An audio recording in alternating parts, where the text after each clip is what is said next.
Yo, hey,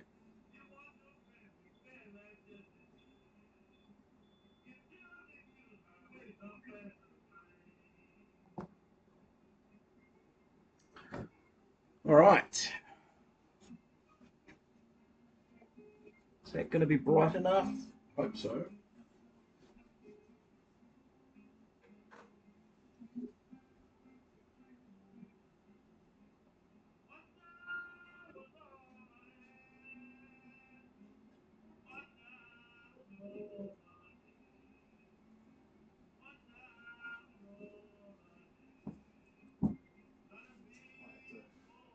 Get a little bit more light here.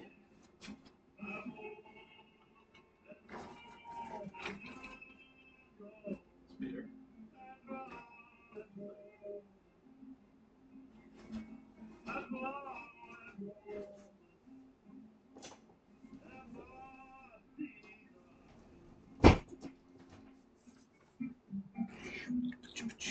Is my shadow annoying? A little bit.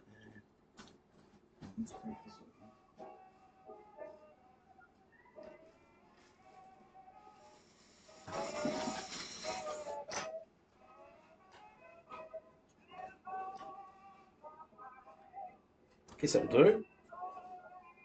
Right, so we're back again with another drum restoration, and it's been a minute.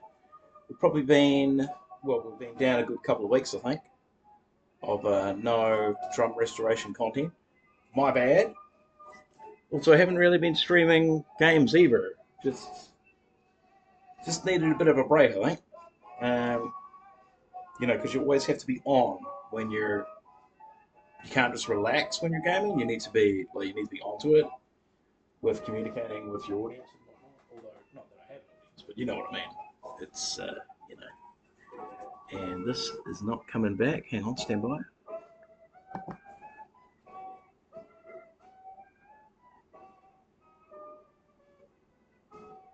And we're good. Excellent. Right, so we are back to more drum restoration. I've got my clean cotton rags ready to go. Got a ton of them. We'll need one for drying, which I'll hang up here. And we'll need a couple for cleaning. That one there, that one there, that one there. And with some CRC application, maybe that one. And I've got tons more. They're all clean, so that's good. We've got our hot water, ouch, that's a bit too hot. Hot soapy water with detergent. We've got our bits and bobs that have been soaking for a really long time now in CRC.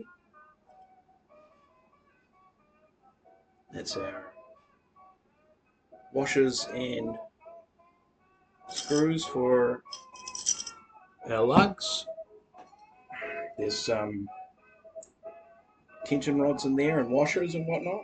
Now, because we're down to the floor tom was the most incomplete drum. The kick drum,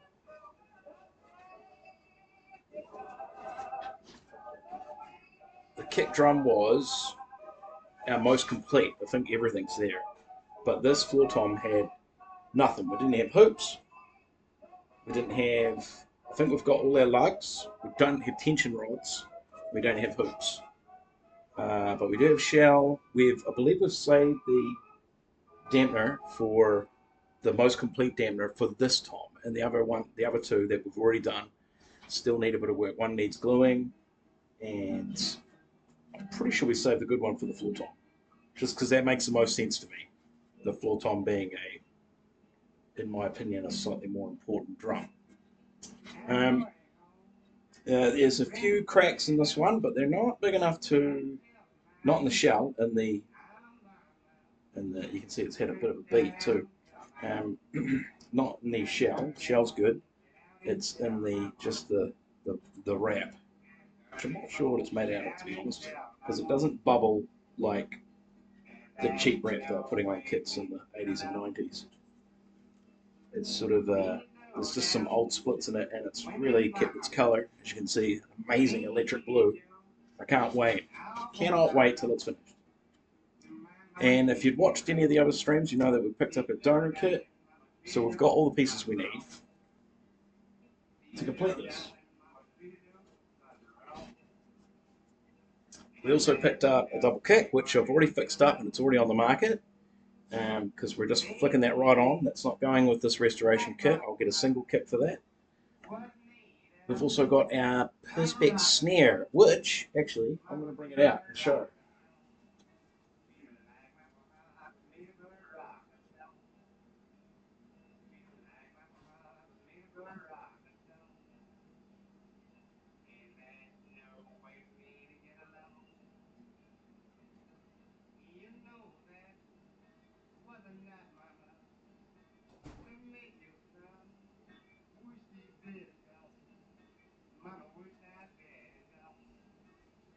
So this is our Perspex snare that we picked up with our donor kit. Pretty fucking cool, to be honest. However, few issues. I believe the top hoop is out of round. It is warped. Kind of almost irredeemably so, unfortunately. Now the shell should be straight because, as far as I'm aware, you can't warp Perspex shells unless unless this is a homemade shell, which, upon closer inspection, is entirely possible. We can't save anything on here. This snare, in my opinion, is too short. The snare wire is too short for the drum. It should be a little bit longer. This bottom hoop is, in my opinion, not really good enough. Like this, I don't know if this is custom as well, but it's like cut. It's cut it out, maybe out of just a normal hoop. Done a good job, but not really what I'm after. It needs to be slightly higher quality than that.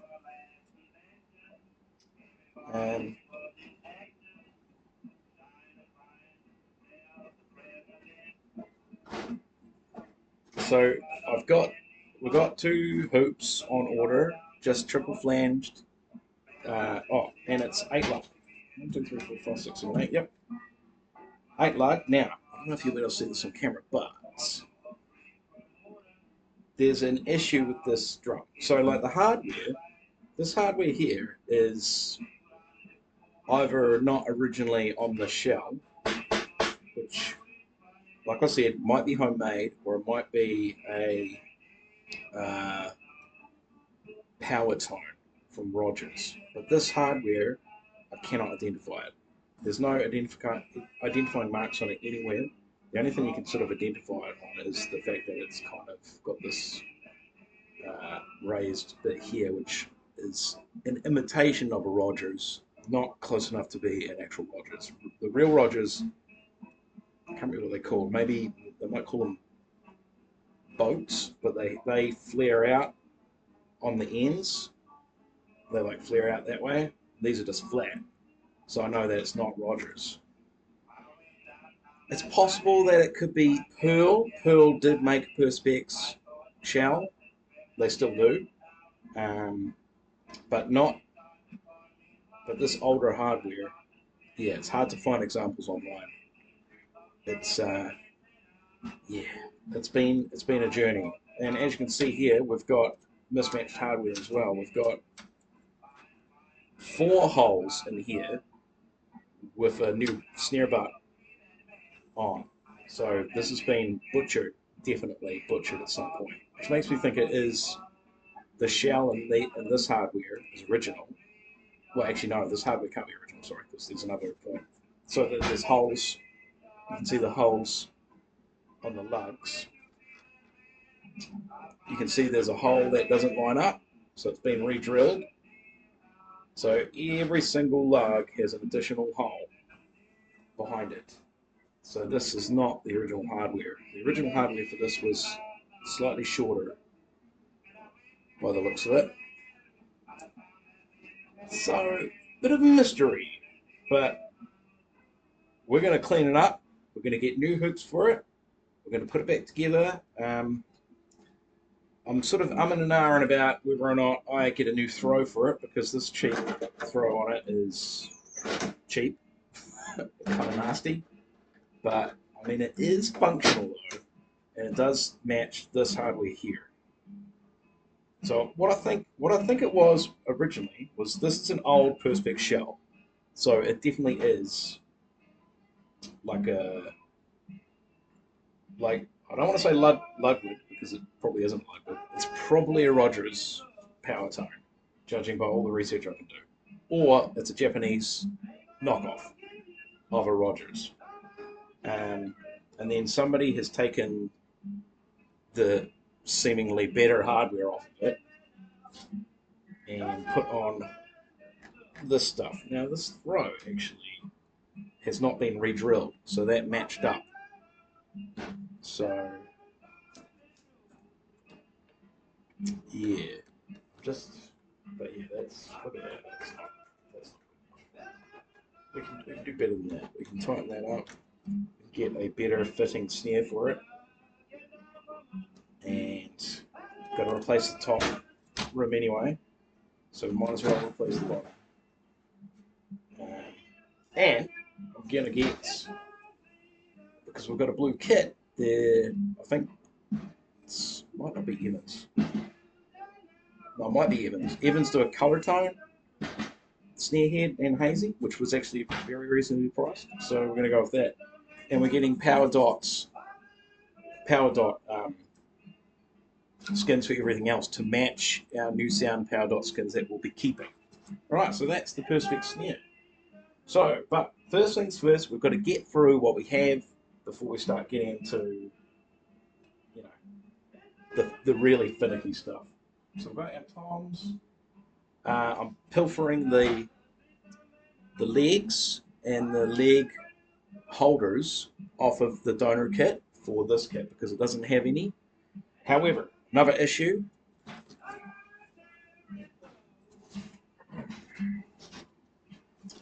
as you can see, we've got quite a large square here, and the new ones are a little bit smaller. They fit the holes, but it's more of a diamond shape, and it doesn't fit with the curve of the drum, which is not cool. So what I'm hoping to do, and I've got some rubber, is I'll make a gasket that will go around. It will follow the shape of the new floor tom holder and go on there. This bad's beat to shit. Look at this. It's got a big dent in it there. Big dent in it there. Oh, that's character. Love it. You know, you want a beater. You won't play it if it's too good.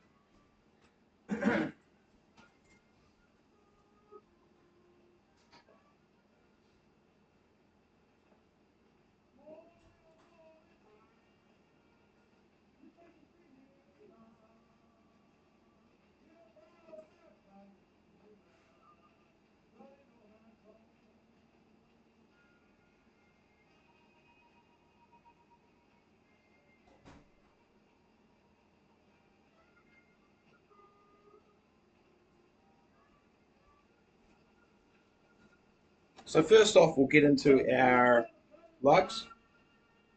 Then we'll probably do tension rods, which I've got to nick off Tom out there, the donor Tom. And we might get into legs and the gaskets today. We might not. That might be a tomorrow job, but we'll see what we can get done. I'll give myself about 4 hours, 4 to 5 hours. So we'll see what we can get done in that time. I know I gave myself like 4 hours for the double kick. That ended up taking longer because it was just so many different individual pieces that you had to take apart and put back together. But no dilly dally. Let's get on with it. So let's make sure I've got everything we need. Okay, so I do not have everything we need. Just remembering things. So this here, I've got a basically a 20 mil or a 25 mil irrigation pipe that I've supposed to get ages ago to kind of give this a bit of a repair up. But this is essentially the, oh, there it goes. Okay, so that's broken. That's broken. Okay, but that's okay because I can get pipe, put it on the inside of this, and glue it. Gluing to that's going to be difficult. Interesting. That what is that holder for? Because I don't need it for the floor top. That must be for the bass drum. Yeah. We've got so here you go. This is the complete unbroken, but when I say unbroken, it's still got a crack in it because these are plastic. This is the quick release for the dampener, which is really cool. It goes like and it's off, or on, and then off. On, off. It's really cool. Simple design. Wish they made it out of metal. I don't know why they didn't make it out of metal. Because the other two are broke. But we'll get those clean up. That's for our bass drum legs. Also got here. That's the metal plate for that. Right, so that needs fixing. This is the dampener for the floor tom. Probably the cleanest one actually. Is bugger all rust on there. Just a little bit. That'll be easy to clean off. Right, so I don't need that.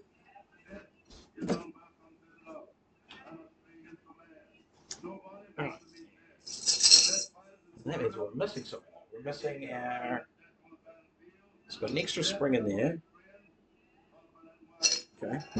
What are we missing? We're missing the tensioner.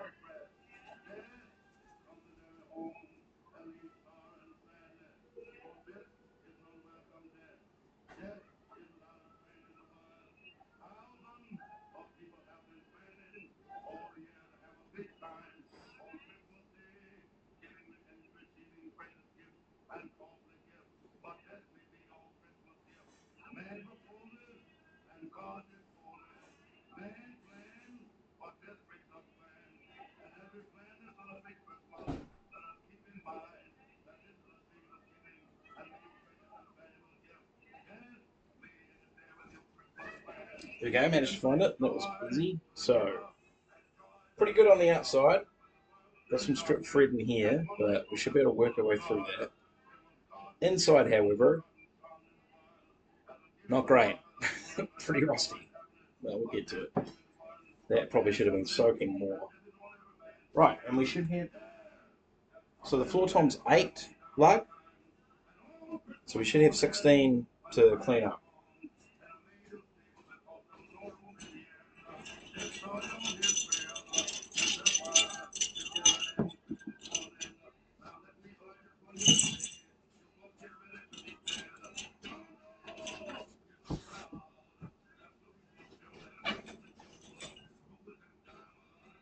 Oh, and on another good note, we've finally got our external hard drive, so I'll be starting to load up videos onto YouTube of the restoration process. Right, let's count these out.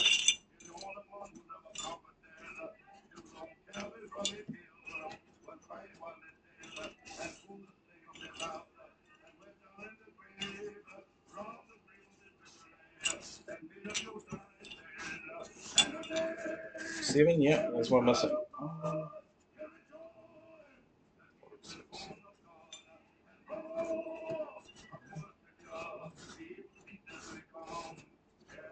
Seven. Okay, so we're missing one. Hang on. We might have been missing one all along, which is not good.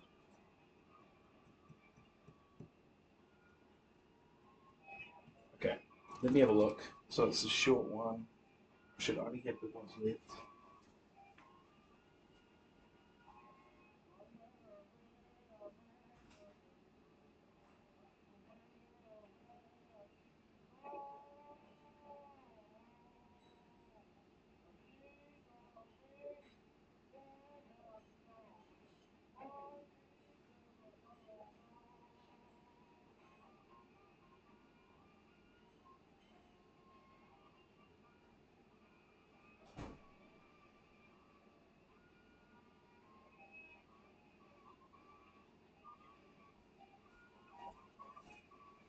Well, that was cool. Pretty much found it straight away. So, and we've got 20 out there for our kick drum. So that's all complete. Just going to go through and feel these springs. I think all of these were pretty good if I remember rightly. We've already done the ones that were terrible. They were on the. These are the bit loose.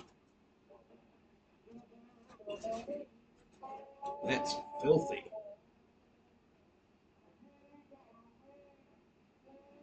Damn. Okay.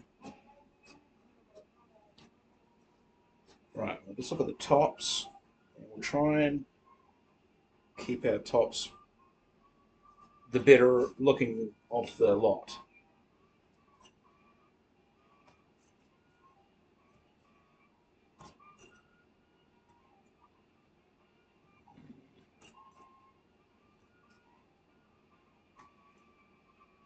Pretty. Not bad. Not bad. Not bad. Okay, that's good. Mm, that will clean up all right. 1, 2, 3, 4, 5, 6, 7, 8. Whoa! Look at that. Perfect. So that's our bottoms. These are our tops. And I'll get started on these straight away. So. We've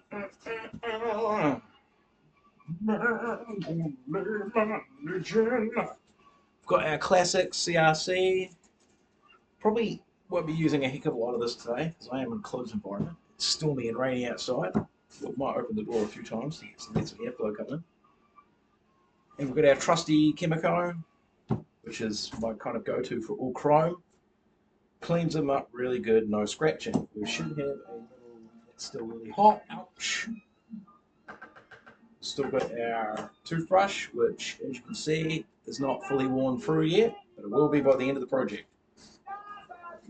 Alright, so there's not before really, we're just going to get into it.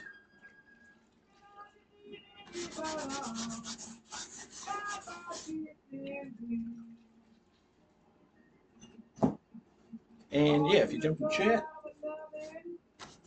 I'll keep an eye on chat and try and get dialogue going because I love chat. Ask me any questions about drums or any musical instruments really.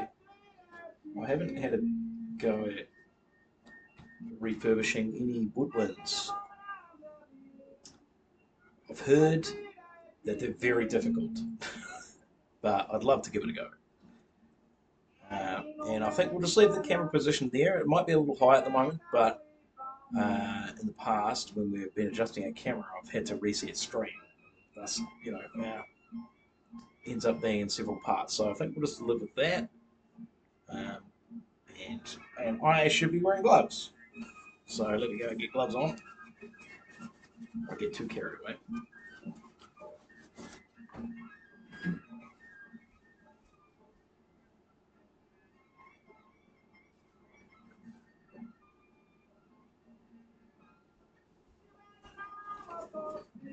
So finishing touches wise, I should probably stream it, but it's just those little jobs that don't really take a lot of the time and they'll be pretty quick. But finishing touches will be doing the grommets on the badges because I'm not taking the badges off because I'm worried that the badges are going to get damaged. I've had that happen before in the past, so I tend to just kind of go around them if I can. And we're going to do our kintsugi repair on our kick drum wrap. Really looking forward to that.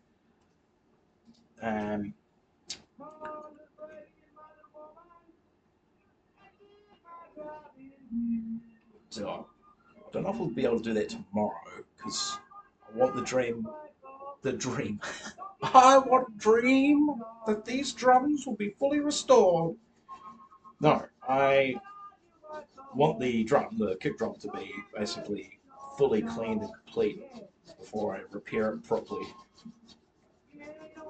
And yeah, now it's occurring to me there's lots of things I need to repair. I've got the glue for the plastic repairs, so I just need to get into it. just laborious at this point. This is the labor part. But yeah, that double kick, damn, it's way more work in it than I expected, and I'm kind of, I'm just a little bit this because now I've got hardware as well. I've got hardware and symbols for this kit, so that's going to be interesting. I've got an old 70s Tama stand that came with it, which I think is a perfect for the crash or ride, which I think is perfect for this kit because it's basically a Tama. Um, and I've got a Pearl heavy duty stand from what I think's the 80s. Real hard to identify, unfortunately, because the hardware's kind of all over the joint. There it goes.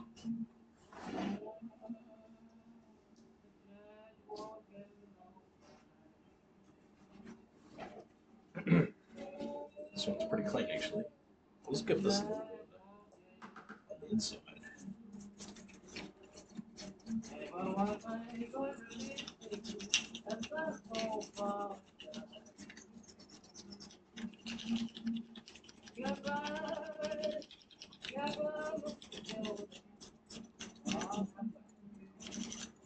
If the insides of these were like a bit more rusty, I would fully strip them down. I'd take the springs out, all of that. But they're pretty tidy, so I'm not bothering. But we do need to make sure they are dry before we assemble the kit.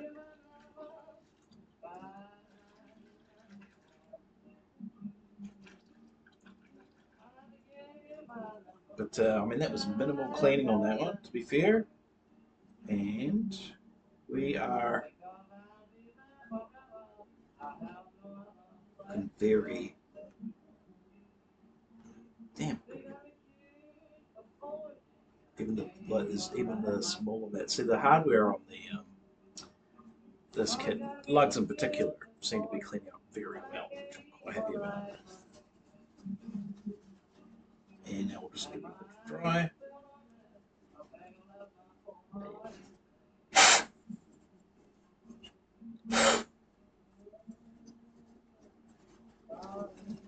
And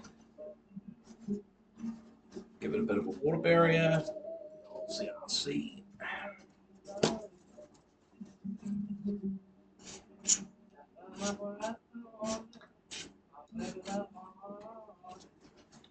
And I'll just leave them up here, drying out. I've got the heat pump inside, absolutely cranking away.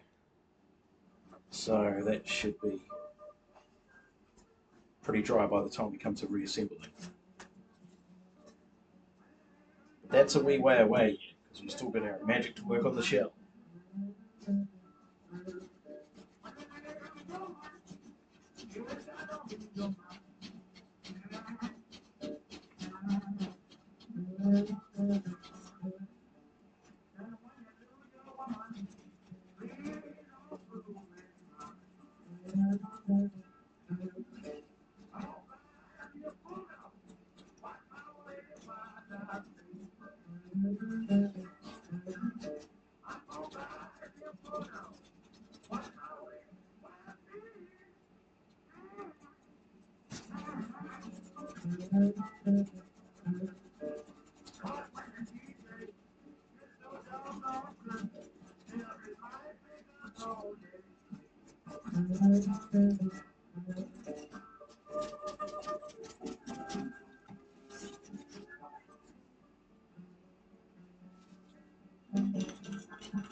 gunk in here. Let's try and get it. There we go. There you go.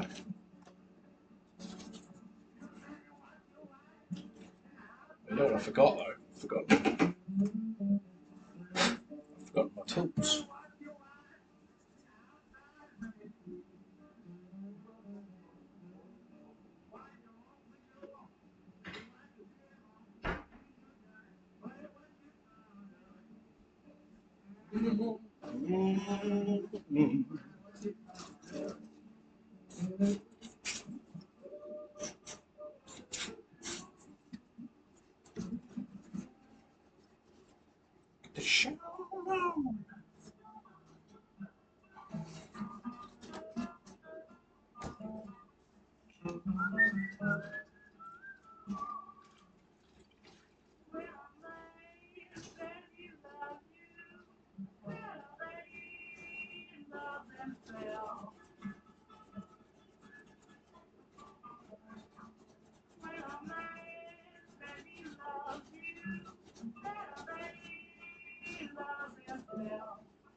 Might hit the top again on this. It's a bit rough.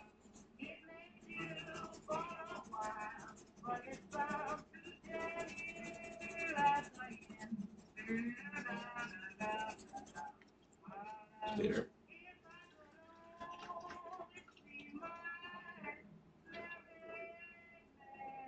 If I bring that into shot, so you guys can see what I'm. It's not that big, but it's a bit weird. I've got this like corner thing going on over here. There we go. Bucket. I do lose a lot of my light though. Okay. There you go. You can still see it.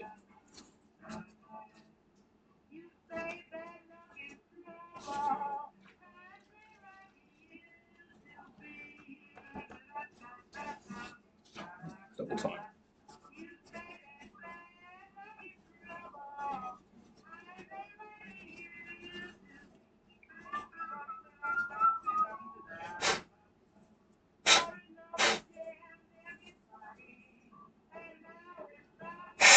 Ugh. Put a splashback on that one. Get it. Take a blow to the face.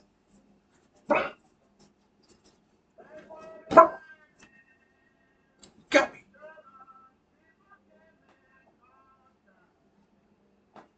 Chops.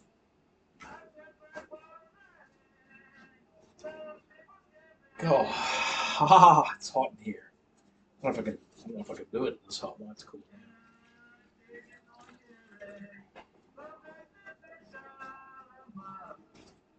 Yeah, I'm not turn it down actually. Well, this one's a bit. Got some coke on the side here, and it's gone. Look at that. Man, this stuff rocks. We've got some nasty rust damage in the creases of the. I don't know what you call that. The ornamentation of this rug. We'll try and get in there with a toothbrush.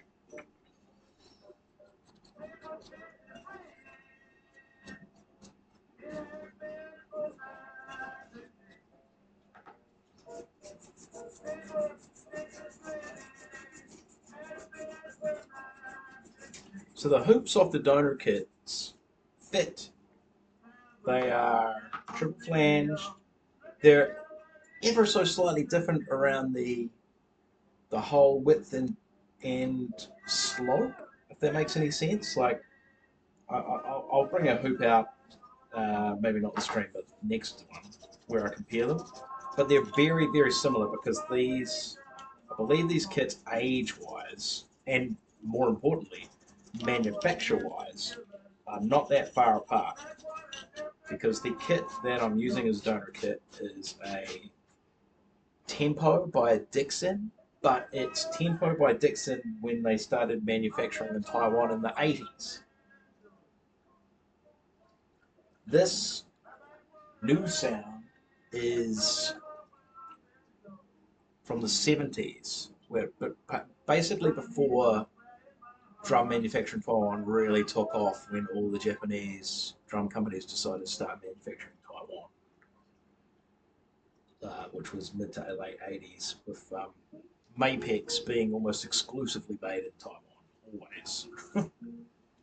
But so in the 70s they were kind of prototyping stuff, so they hadn't taken the dive to actually brand the kits yet, because they were still testing out the waters to see if the Taiwan kits could cut the mustard.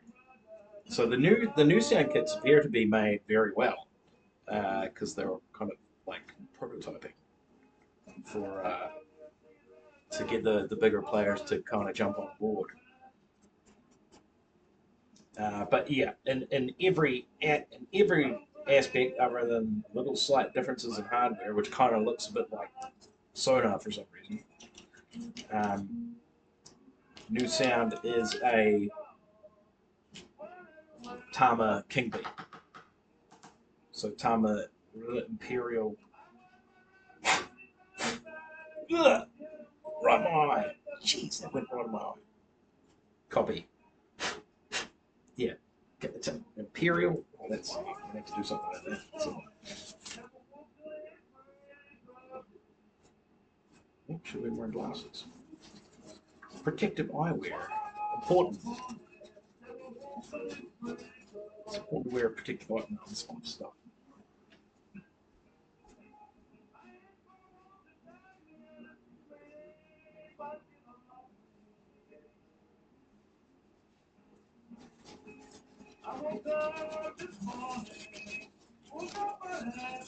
Whoops. I've just tore a graphic hole up. Let's keep a nasty gloves for you. It's not too bad. Right, but we're going to get in here and try and get this rust out. It's not really rust, it's more like just a discoloration, a bit of pitting.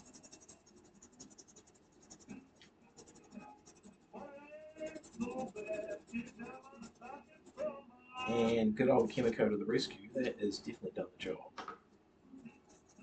You don't need a lot of this product either. You don't need to lather it on. It kind of gets in there and does the job anyway. Even just a little bit. These are looking really good actually. Probably better than the ones that I put on the smaller toms. So tom sizes, we have 12, 13, 16, pretty standard. Bass drums are 22, I think.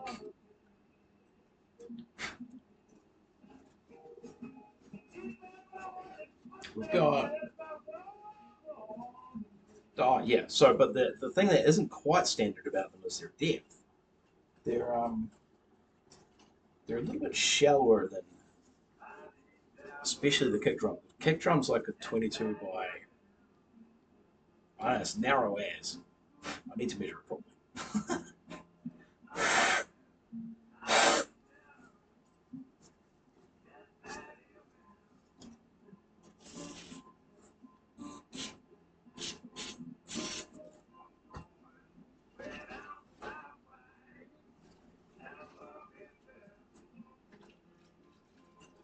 Ugh, here are my chemical. Gross.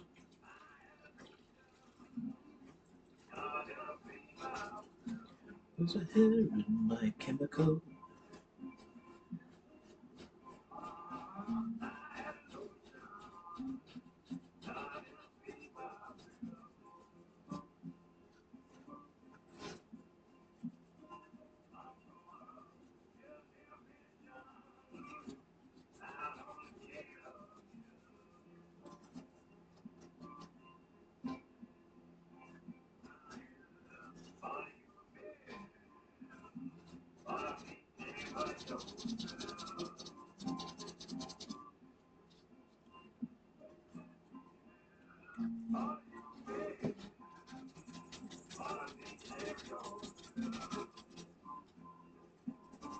Yeah, so in my spare time, I've been hitting that Hell Let Loose. I've been thoroughly enjoying that game, but definitely one thing I've been finding is that that game, if you're not, well, for me personally, if you're not in a squad that is communicating and they're not listening to command, or I don't know what they're doing, they're just all over the place and doing their own thing, you can be guaranteed that you're going to lose the game because one whole squad that isn't working as a complete unit, um, it's just you're basically a squad down. You're useless. You're cannon fodder. But if you're organised, you can really make a difference. And I've had some really good games with some really good squad leaders. Uh, I've gone officer a couple of times. It's a bit rough because there's a lot of pressure on you to get stuff done, and if you're not used to it, there can be a bit of blowback, especially from I don't know the Americans for some reason. They're like really particular about like if you don't know how to play the game, it's because like so I've been finding that a bit rough. So I don't do it often. I'm still kind of mainly going AT, which I fucking really enjoy. Because like when there's a tank in the vicinity, you're out, you're on a mission, you're doing it, and I like that responsibility. That's enough for me, and I can get it done too. But a lot of guys like to use satchels, but I don't like that. I like having the Zook because it's multi-purposed. It's for instance, I was playing a game last night where there was a guy just we were trying to take a point where there's multi-story buildings in the area. So there's quite a few guys like just posted up in windows. Um, pretty hard to shoot if you can't get a beat on them. And if they're covered enough, then you can't even post up because they'll spot you and clip you before you get out. But with the Zook, you can just aim it in the general direction of the window, pop it off, get back behind cover, boom, they're gone. As long as you put it in. But another incident happened yesterday in game where I did that exact thing, thinking I got got the sniper. Um, but no, he had he'd gone downstairs when I lit up the top stairs. So he was unscathed, and as I was coming through the front door to go upstairs myself, take his position, uh, he popped me. So well done on them. But yeah, I've had some tough games, bit of to and fro in. But yeah, if no one's talking in the squad and you're not acting as one unit, it's rough. Like you're not going to have a good game. You kind of have to do that. I'd love to give recon a go. I just feel like I'd be really good at recon, but people say it's the most selfish role you can do. So, and it's almost always when you jump into a match, recon's gone like that, instantly gone.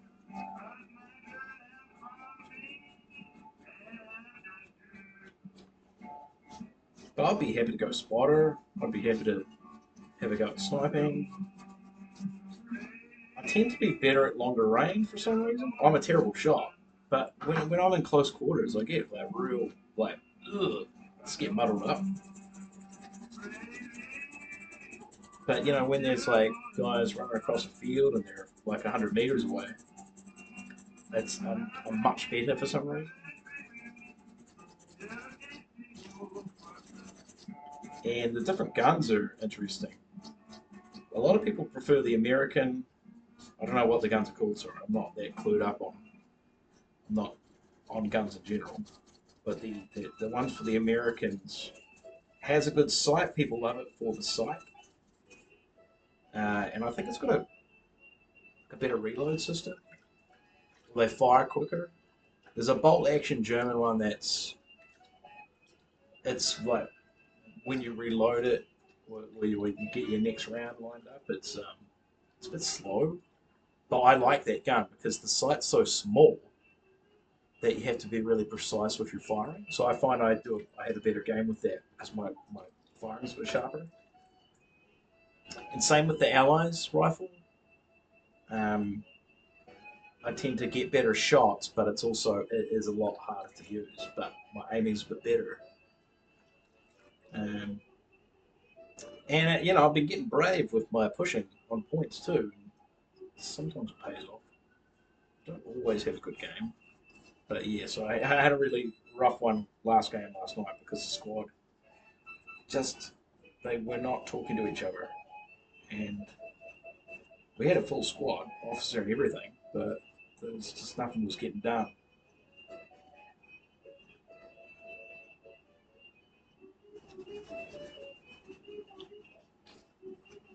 So this house at the moment just reeks of onions.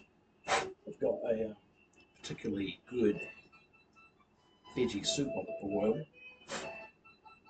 It's a full brew, but it is potent.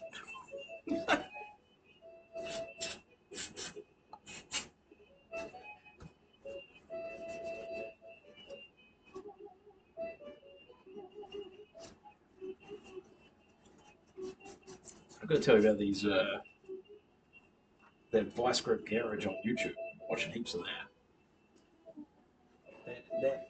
That whole show is amazing. I love watching Derek get the old cars up and running. I wish I was that skilled. There's not really opportunity for that where I live. I feel like there's opportunity for that in America. Old American cars, there's got to be plenty of them around. But yeah, I guess everything's only getting rarer.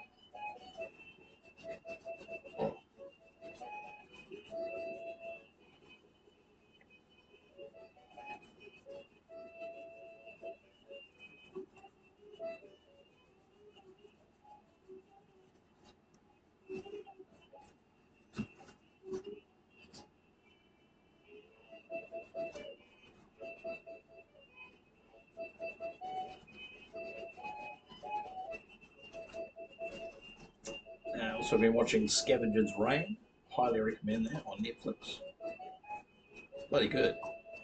It's been looking at it a bit more, like looking at the background of it, because somebody said to me that it reminds them of Adventure Time. I was like, yeah, that kind of tracks because, like in the Land of Ood, there's very weird things going on where animals, nothing acts like in a natural way that we understand. Uh, but so yeah, I looked into the background of it. It looks like the guys who made that did a short film called Scavengers, which was just that's like the premise for the whole thing. It's just a grew from there. It's really cool. But yeah, I need to watch that, and I'll probably begin to watch it and then realize that I've already seen it. It's more than likely to happen. It's not a lot of that sort of sci-fi fantasy stuff that I haven't seen.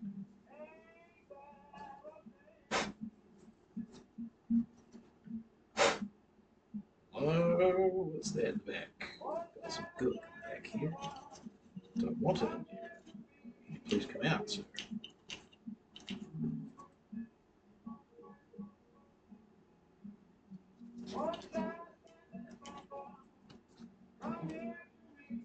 I'll get a Q-tip.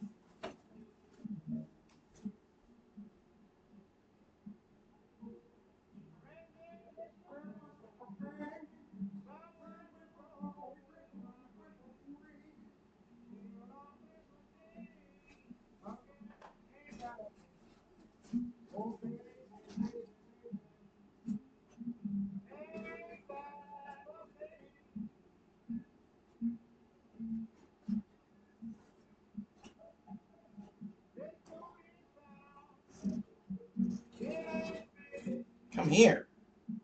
Can't get this thing out.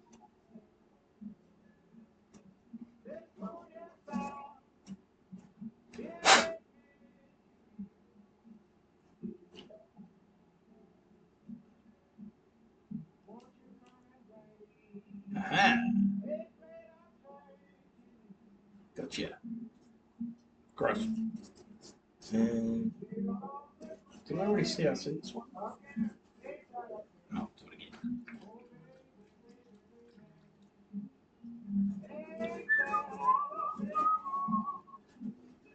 Right, we're almost up to our bottoms, which are a bit rougher.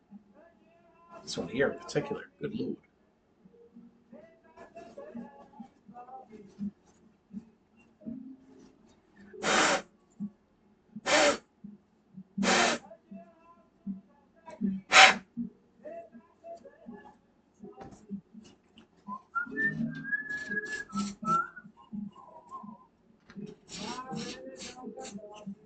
That one for. Oh, I need stand. Standing tall.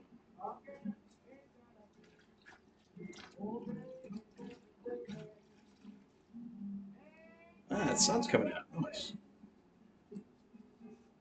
Probably briefly though. It's gonna make my stream really stripy and lighting strange.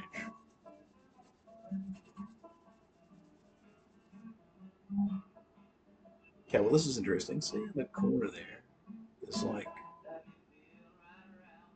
tarnished marks. Focus. There you go. See if we can actually polish that out. Sometimes you can get that kind of stuff out. Just need a little bit more elbow grease. And unbelievably, what I thought was cuts in the surface were not. They were just outside marks, so that's gone. Yeah, chrome cleans up really good. So you can go away.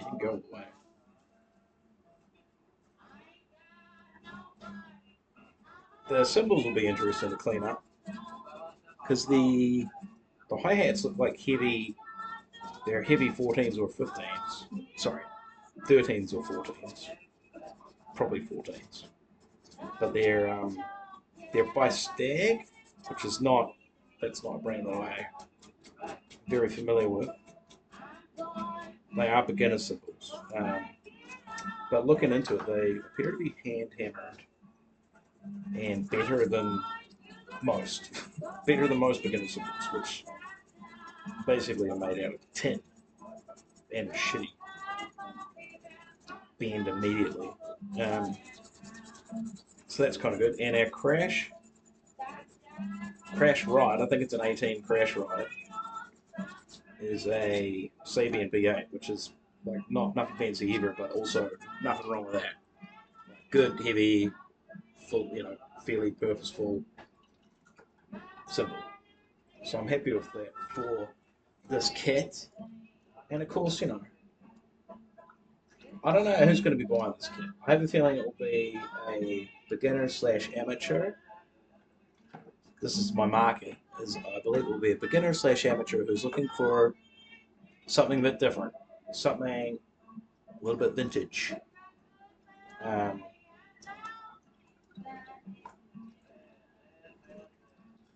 but doesn't have $3,000 to $5,000 to drop on a Premiere or an old Beverly or something like that.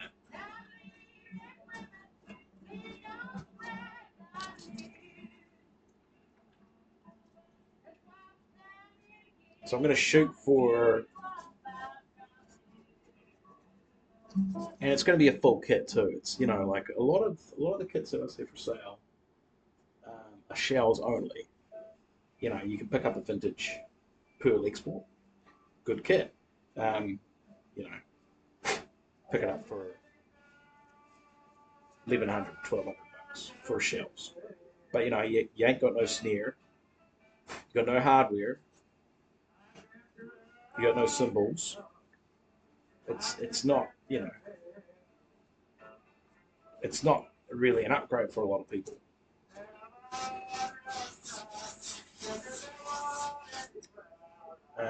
So that's going to be my selling point on this, is that it's going to be complete. And so far, era appropriate. The Perspex snare is going to look cool, but yeah, just dating it is basically impossible. I have no idea. I've got no freaking idea where it's from. I can only stipulate. Speculate, sorry, not stipulate. Stipulate too.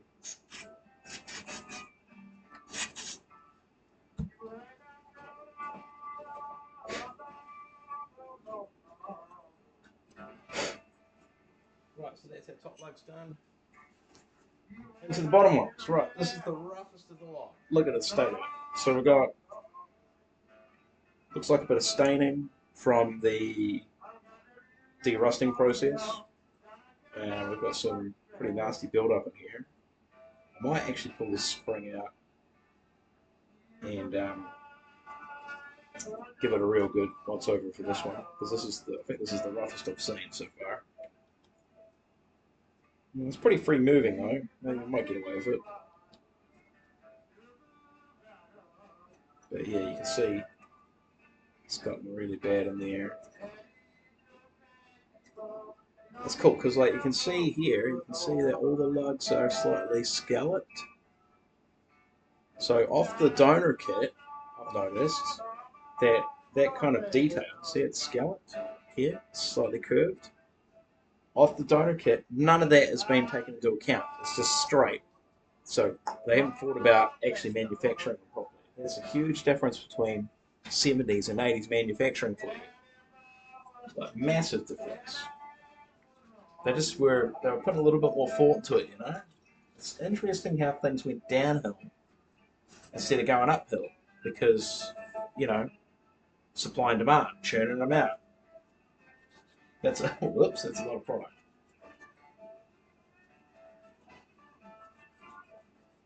But yeah, just little things like that make. I just think it makes it a superior kit. You know. So what if it's made in Taiwan? If it's made superiorly, that's not good. To any kit that's made, well, you know, any intermediate kit in the 80s, then why would you? Why would you own a intermediate kit from the 80s if they're not great in comparison to a beginner's kit from the 70s? I had, my first kit was a Forum Series 2, Pearl Forum Series 2. And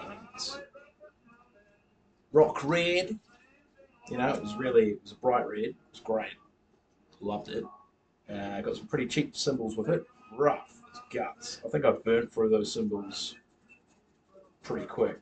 And plus you're learning, so, you know, your technique's a bit shit. Then I picked up some, what was it, Alpha? Feisty Alphas? Which were quite nice, but yeah, not quite the right sound I was looking for. Went through multiple crashes because, you know, it was just a kid, so I couldn't afford a lot. I think I tried a brand called Headliner, that was shit. I had an old Pearl CX300 as a ride, that turned to shit. Then, you know, I tried out some Zildjians, didn't love them. I know people swear by Zildjian, but yeah, the Zildjians I played were great. So I never owned any Zildjians because I wasn't impressed with Zildjian to begin with. But, you know, I might have had some bad experiences with bad Zildjians. You know, because later in life I did get my hands on an old Vetus, and that thing was incredible. Um, but is it even Zildjian at that point? Like, it's so old and like a different era, a different manufacturing method. Like, can you really say? I'm gonna get in here and get this. But yeah, now I've got the Feisty, a set of Feisty 2002s. They're incredible cymbals. I've got an old Sabian for a crash. It's nothing fancy. I've got an old Feisty Colour Sound. That's not very good, to be honest. It's not a great cymbal. I've got an old ride somewhere too. What is it? No, see, I can't even remember. I've had a few.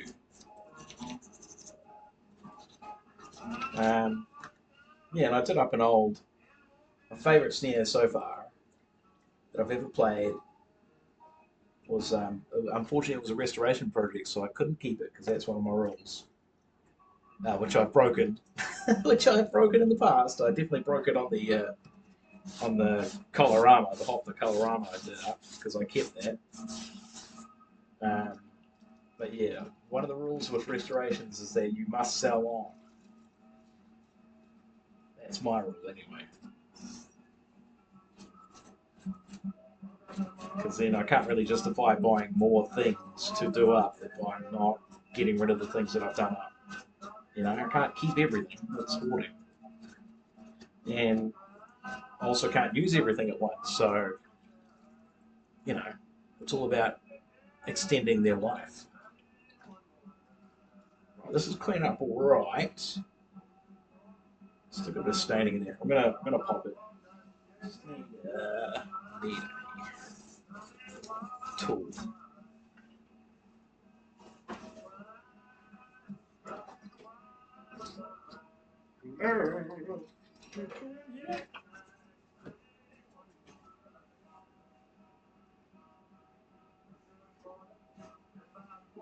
Dry it out.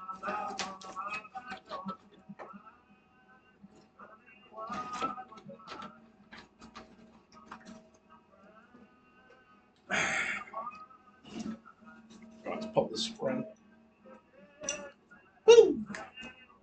Get our insert out. There you go, and if you haven't seen them, it's pretty simple. This is real simple because the design on the lug is just designed to hold it whichever way you put it in. It's just a square. But a lot of them have like a kind of a duck foot that comes out like that. It's a plate that kind of clamps more evenly to the lug, like a more surface area. That's pretty cool. But this is good enough, you know. But that's kind of like an example of when they started to cut corners a little bit, you know. Or you could say refining of the process. Ugh, it's really rusty.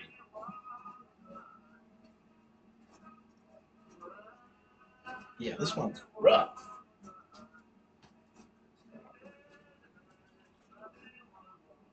And spring, a little stainy.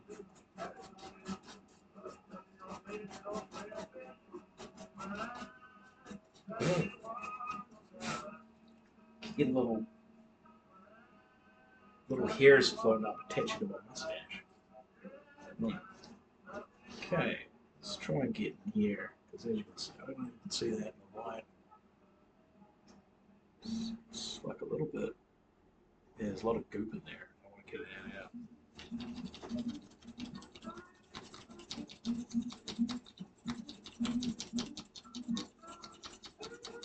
out. So some of the hardware that you pull off drums is quite good getting into them like this because you can get a bit more information about the model and year of production.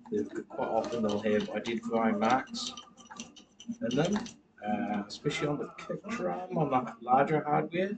They'll have like little. I definitely know on the premieres they've got like made in England. If you're on the fence about how authentic it is. I did some like 70s Olympic drums, which are actually really cool. They're reinforced hoops. You got to get them before the 80s, guys, because after the 80s, everything goes just not great. It's all, yeah, it's if you, yeah, your 80s kits that were super expensive are probably good kits, don't get me wrong. But the El Cheapos were real nasty. And then the 90s, worse, much worse. And then the 2000s, whoo-wee. That's when all those fucking burgundy colored kits, wine burgundy or whatever you want to call it, came out. Holy shit. I think every single person I knew had that kit in that color. And like, who knows what brands they were? They were just all brands. They were every brand. Every brand had it. This cheap beginner level kit that your kid was just fresh in the garage. Which is fair. Like, you don't want to drop, no one wants to drop a K or 2K on something that a kid might play for 5 days and then be like, this sucks. I'm going to play guitar, you know?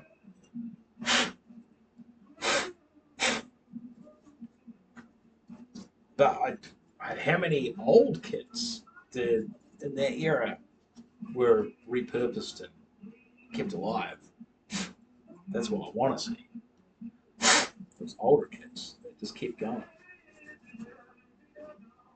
I mean, shit, one of my first restoration projects was literally a dump rescue. Like, it would have just ended up on somebody's fire, you know? It was, yeah, sad. And that was a 1950s premiere with diamond,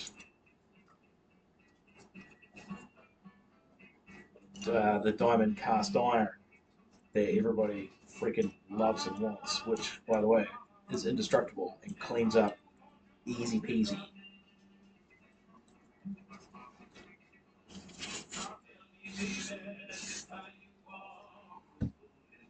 Right, that's our bottoms.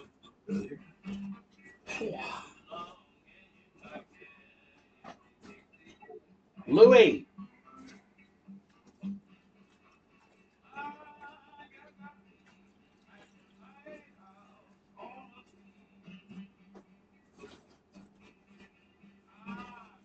Heel, actually. Keep it back, go straight.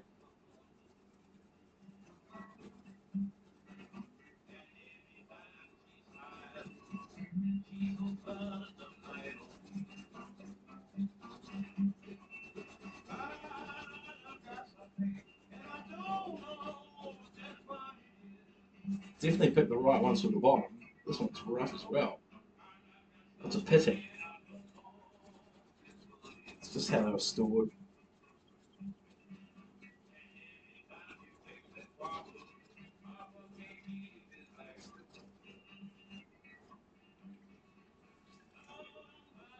So yeah, what drum should we do tomorrow? I could tear down the Perspex one and clean it. I really want to see. I really want to see. I haven't got the hoops yet, but like I really want to see how the Perspex shell cleans up because I've never worked on Perspex before. I'm super interested to see if I can get it like that mirror. Sorry, not mirror, but that like real clear see-through. No, so you can't see the scratches and all of that. It'll be fucking awesome.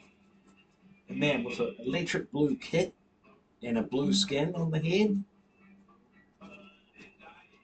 I don't know. It's gonna look great.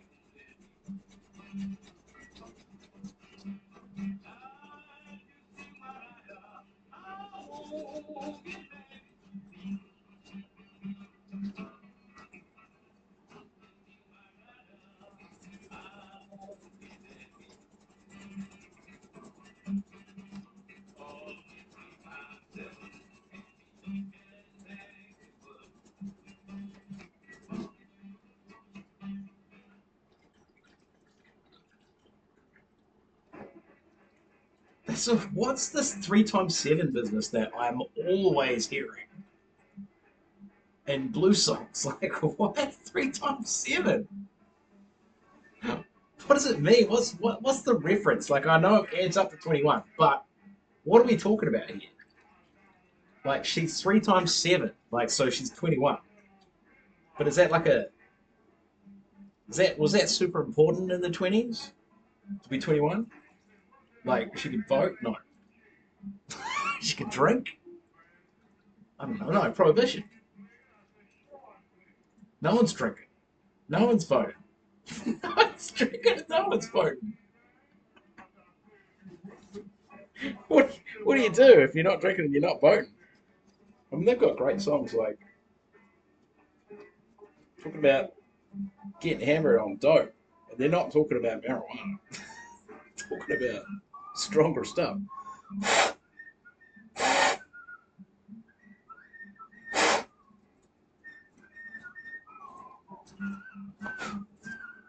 Is that dry?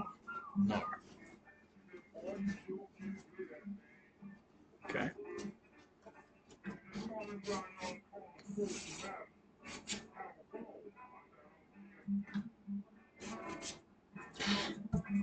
Bloody. This one's pretty clean.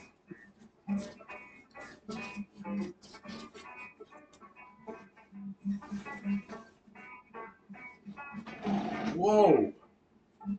Holy shit, he was. That lead was all over the place there. Unless he was. Like it was an intentional syncopation thing? I don't know. It sounded a bit not right. Yeah, no, he's off. Who's this guy? Gus Cannon.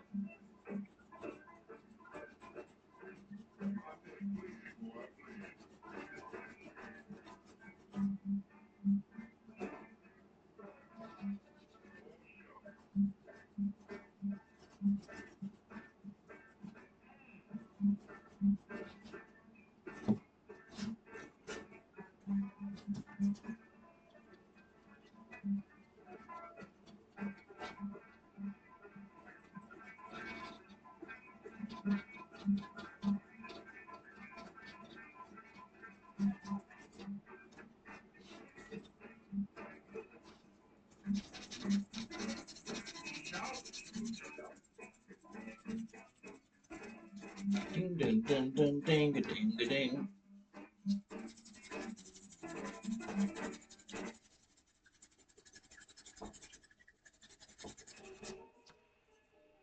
Cool.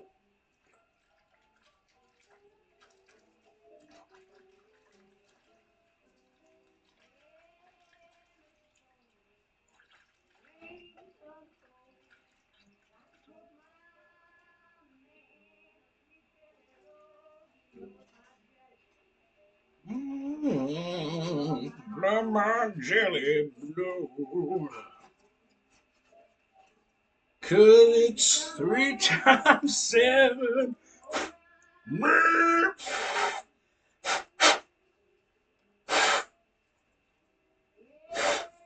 Oh my god. This one cleaned up. This one cleaned up like good enough to be a top, to be fair.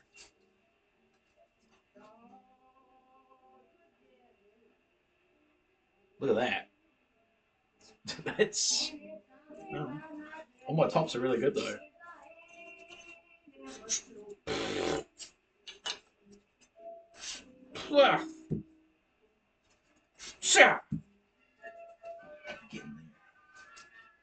Get in there, you little.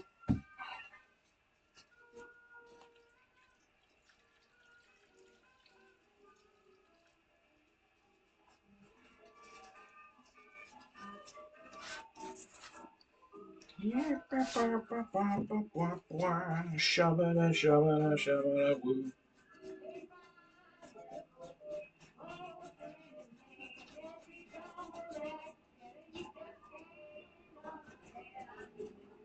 Something else I was supposed to be doing with the drums and my Dremel tool.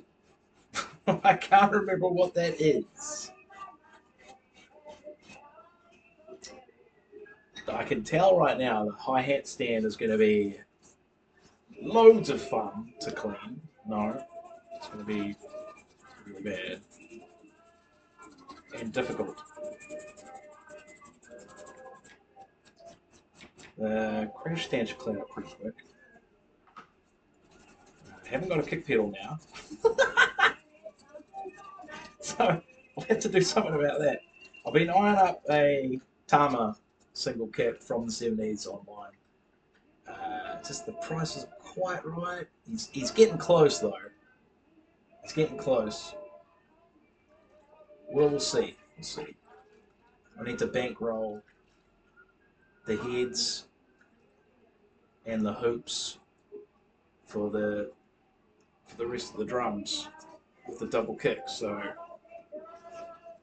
hopefully that works out for us.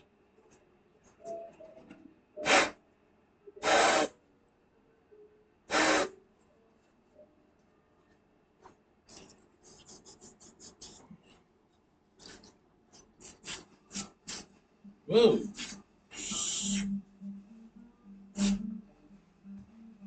Woo-wee.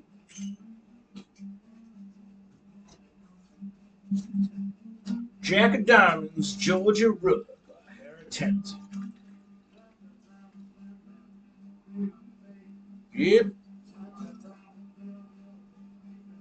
Mm-mm.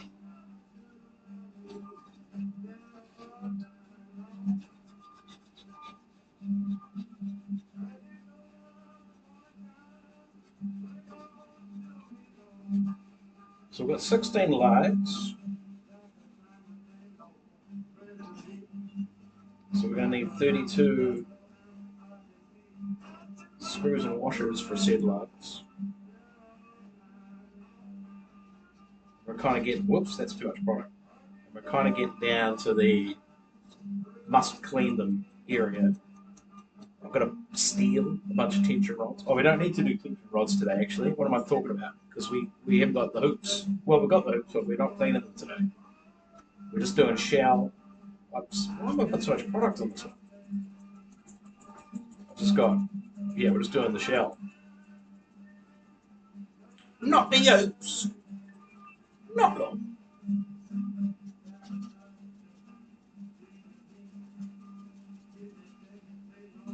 I put a lot of work into this one for no reason. It's pretty clean.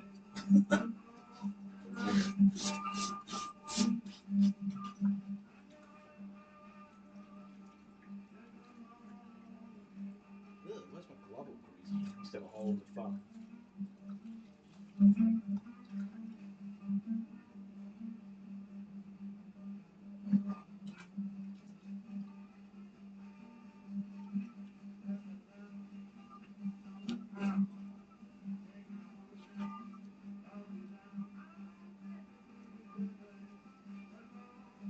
Oh, we've got some gook.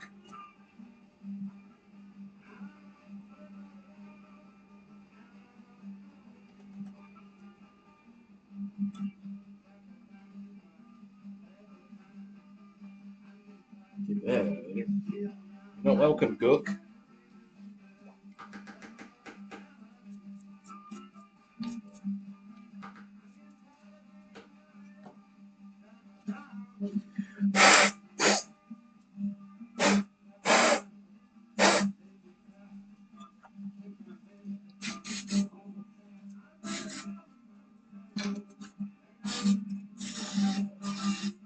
Oh, kind of went to town on that one.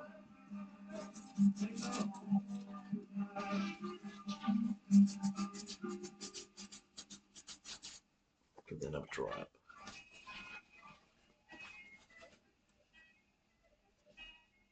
Cool. Okay, that's pretty good. Swat. Right, we've got 3 left of these guys. Very exciting. How long are we streaming for? Oh yeah. Yeah, I'm on time really. Another 40 minutes and we should be into the shell, which is my favourite part. That's a lot of product. Let's put some of that back.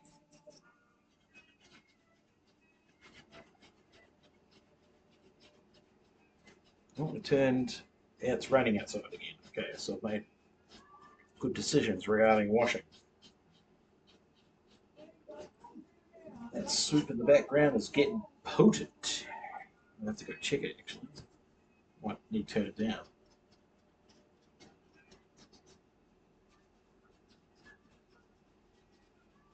This looks really tiny too. Truck busted, Jaybird Coleman. This one's got some damage on it, but it's purely cosmetic, superficial, and I don't mind because that's part of the story. Hello. Get in there and get polished. Right. So you can see there. See that big gouge in it? Just on the lip here. It's pretty gnarly. Something's whacked it well and truly. It's taken the chrome plate right off. Drumstick? No. No, that's shifted. Something's knocked it.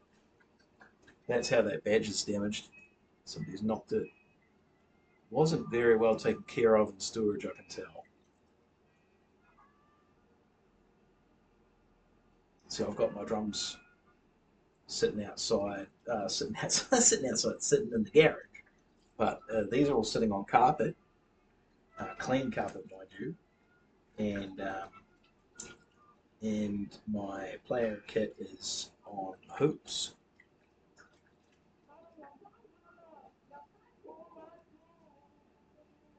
That will keep them around.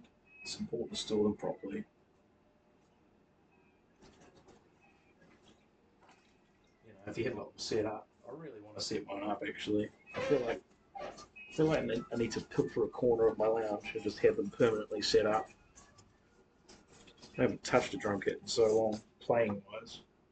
I mean, I don't know if you guys caught the demonstration of the double kick, but that was appalling. Just an appalling show of untalent. I swear I was better than that once upon a time. But to be fair, I never played double kick, so yeah, maybe it was always going to be a bit shit to begin with. Might be another reason why I'm so happy for it to be sold. Because I just don't care.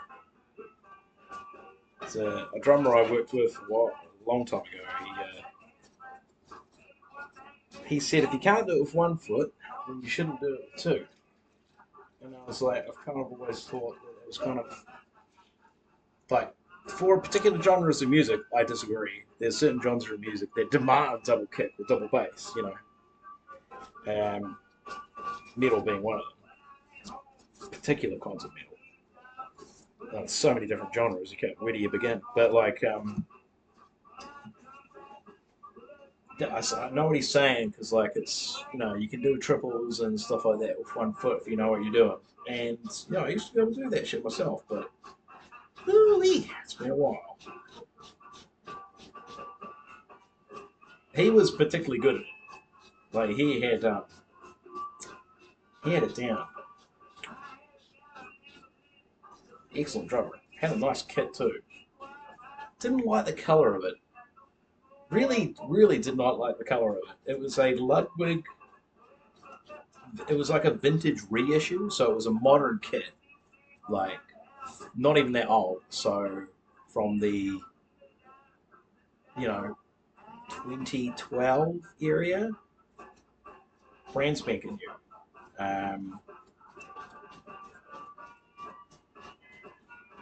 But it was like this. It was like the color was like army green,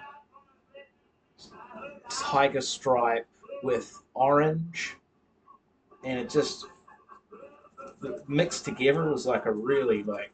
I don't know. I just did not like the color.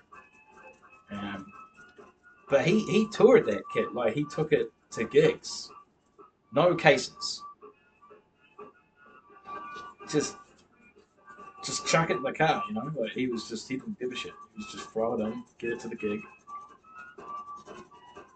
But excellent drummer.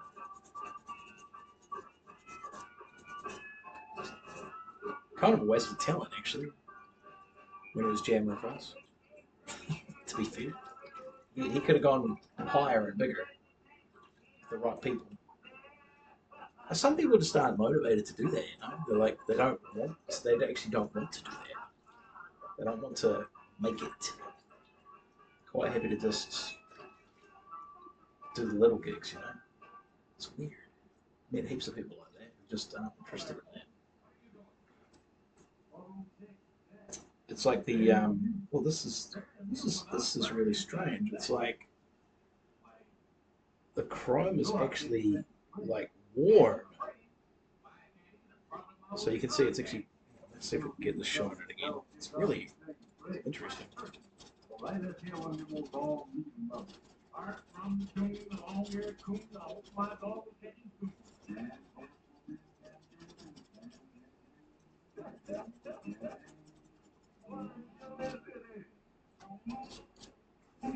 Does that make a difference?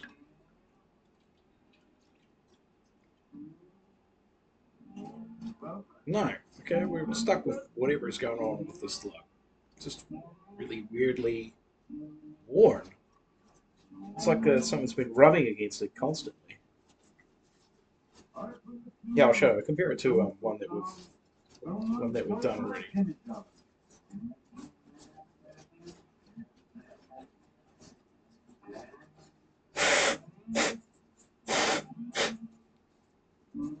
So I hope you can see the colour on this. But yeah, sort of see how that's shiny on the corners, and this one's like got a weird white tint. And look at the angle of it. See, that one's normal. It's good. It's just really strange. I don't know if I've ever seen that before.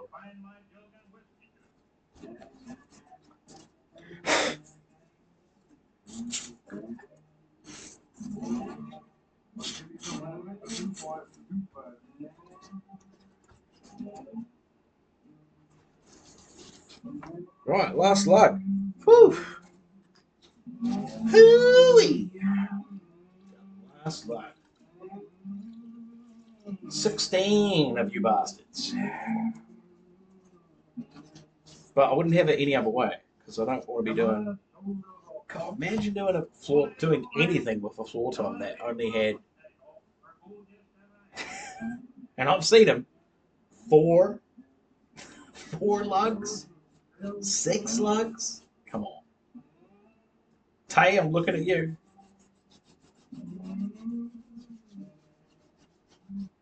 This one's a bit rough.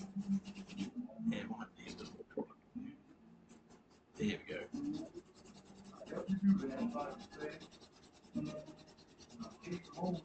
Well, we definitely picked the right ones for the bottom. This one is not pretty. It's like a whole edge of it's like come off the chrome.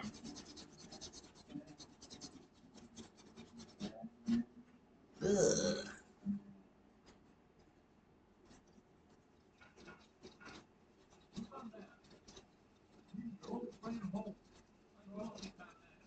The death of Holmes Mule. No, not your mule. Where are these hairs coming from? Gross.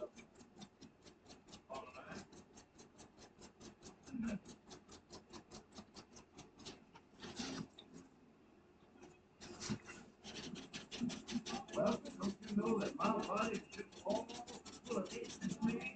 What have we done any good by our bearing that I want those fellas come down there and hug my mule up. Oh, let's go on down there. Just one more thing. Yeah, this is rough. This whole edge is gone. That sucks. Top's alright.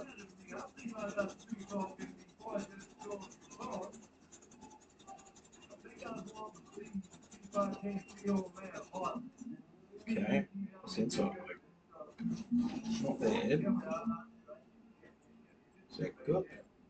No. Okay.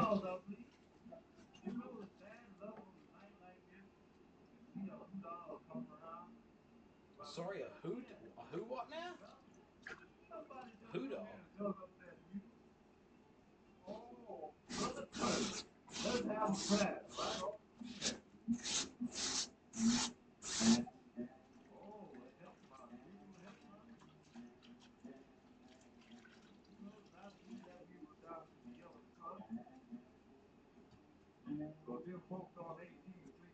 Check out this edge. I've tried it, but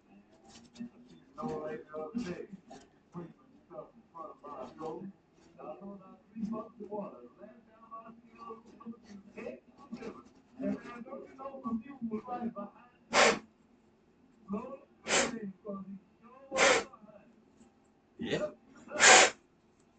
Right, check this out. There it is.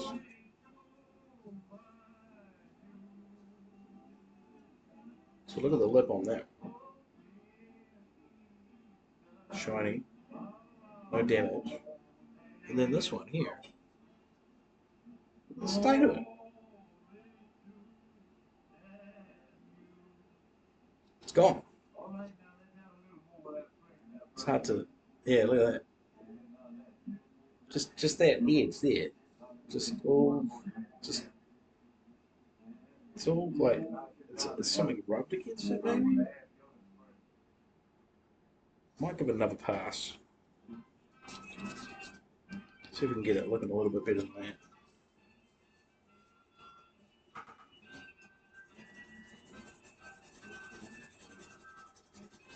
I don't want to scratch it.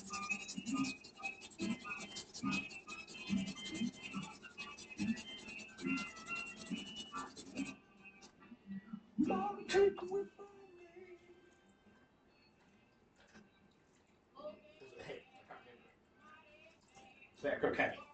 I know that much.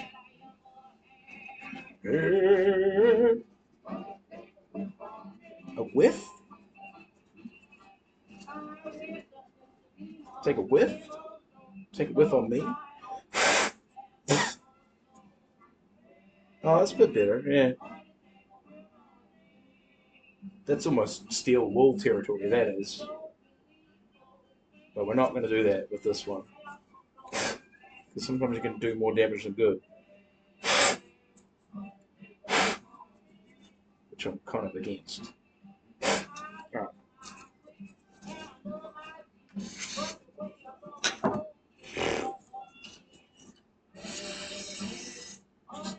Let that drink on me for a bit. That stinks. Alright. Might crack the door for a bit of wind.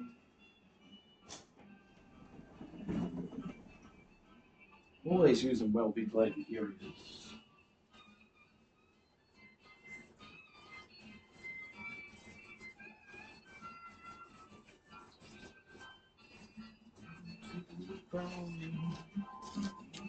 Right. So our legs are done. What do we need to next? We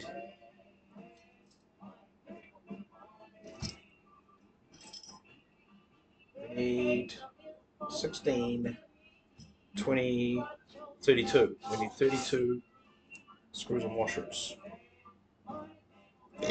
Pardon me. Alright, let's get into it. Start looking through them, see what need cleaning, see what don't. And that might be 32 right there. Let's have a look.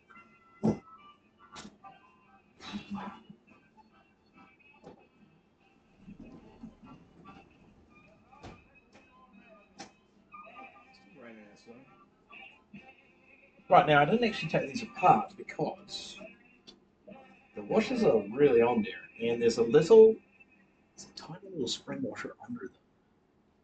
So we're just cleaning them up as is, but as you can see, some of them are like, that doesn't need cleaning, you know? Neither does that. That could do with cleaning. Put it in the jar. That one could do with cleaning. And that one. This one's good. That one needs cleaning. That one needs cleaning. I've got a little tumbler, homemade tumbler that I could chuck these in. That one's not bad. Yeah.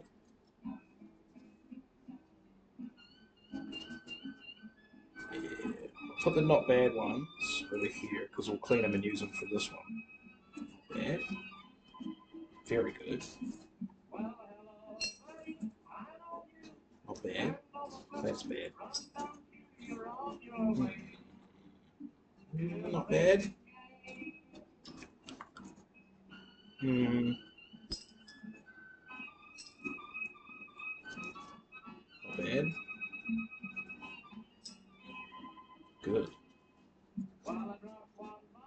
Not bad. Terrible. Worse than terrible. Not bad.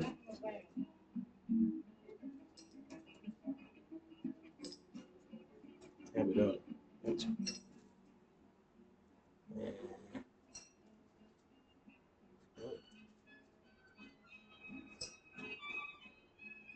okay, that's that one.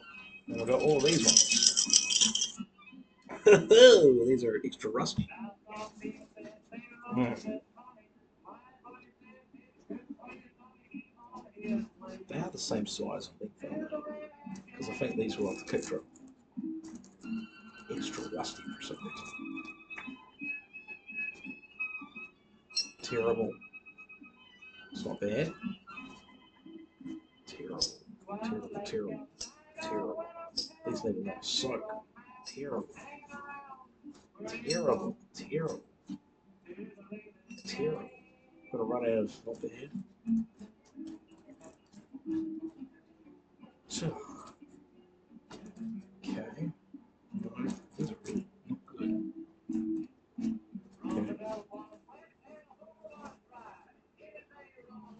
Okay.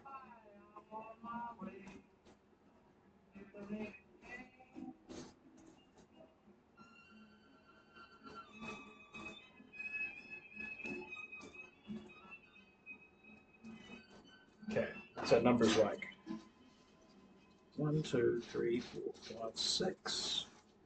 Ones that I don't need to clean. And we've got 1, 2, 3, 4, 5, 6, 7, 8, 9, 10, 11, 12, 13, 14, 15. That's not going to do it. Hey, this can't be all of them, though.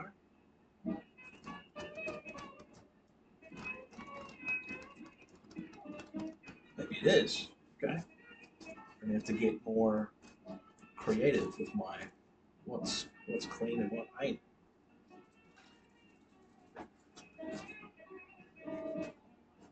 So those are really bad. But we'll try.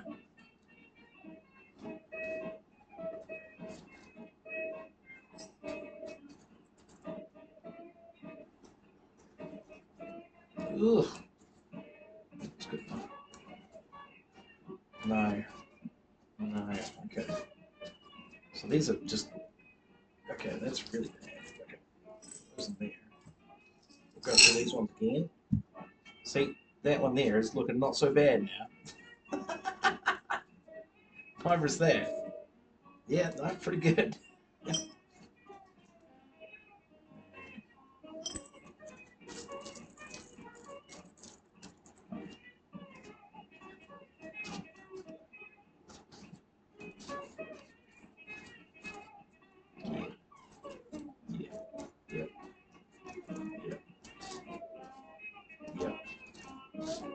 That's got to be enough now, right?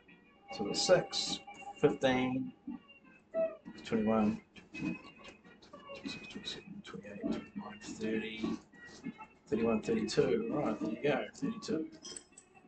Right, they can drink on some CRC. I'll do this in the garage.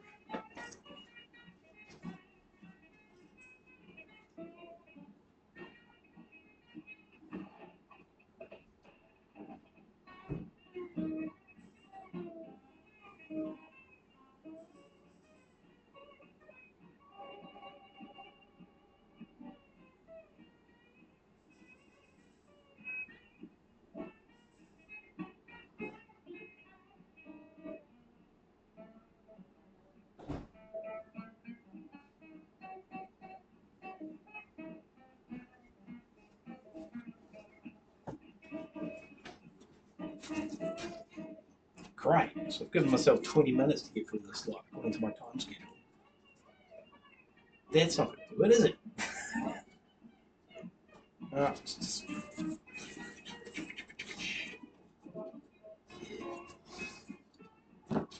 just do it.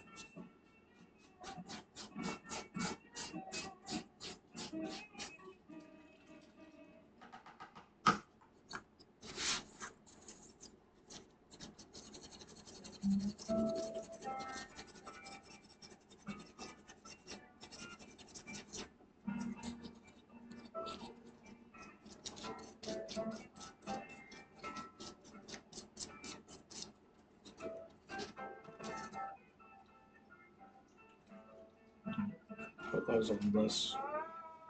Get draw on there.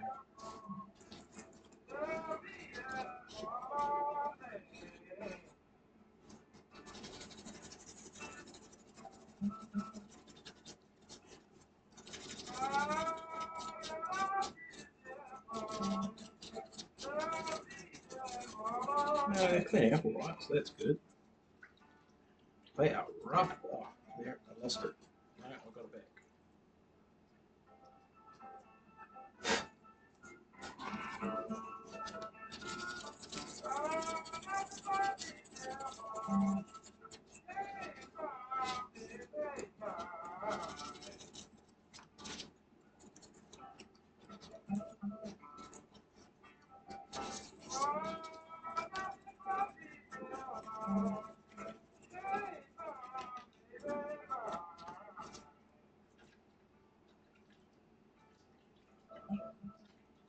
I have to admit, Skip James has got a good blues drone. It's like the right, yeah, good boxer short. That was easy. These aren't too bad actually.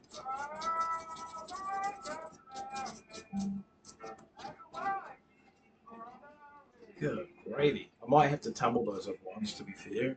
See how they go on the tumbler.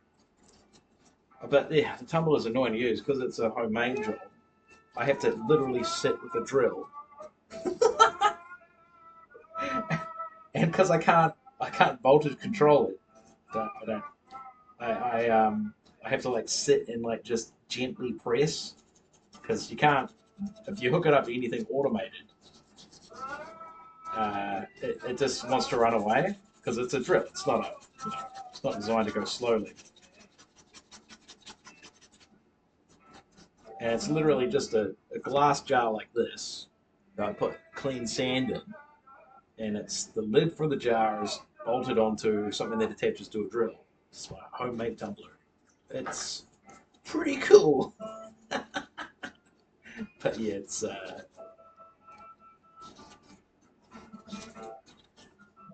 it works really well though. It does actually work. I don't know. Maybe I could tumble them really fast, like to like a supersonic. Tumble them at supersonic speed. 52 RPM, 52,000 RPM.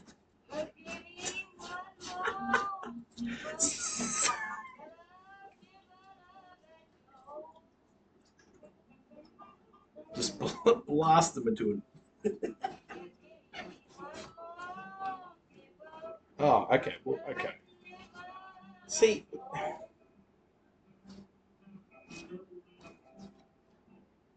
how did this one get past my inspection? Look at the state of it.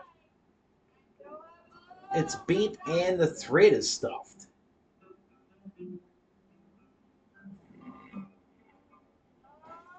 I don't know if I can use that one to be honest. Looks like I've got a wee spare in there. Maybe I can swap it out.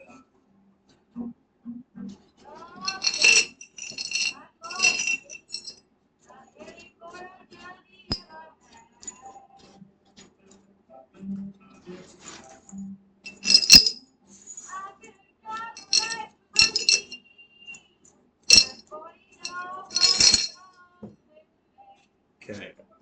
Are these the same? They are.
Wait, did you say I think I'll fly to London?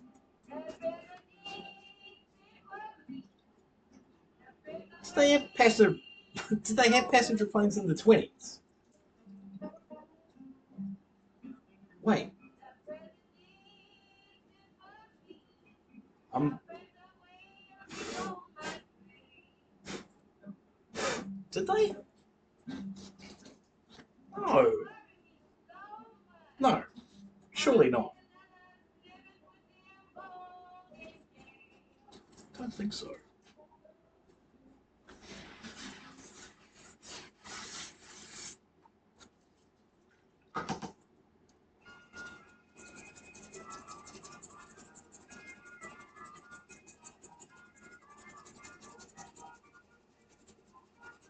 Jaybird Coleman, more please.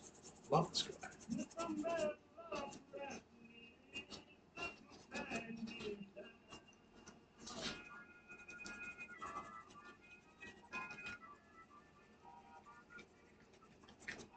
I'm gonna clean up real nice.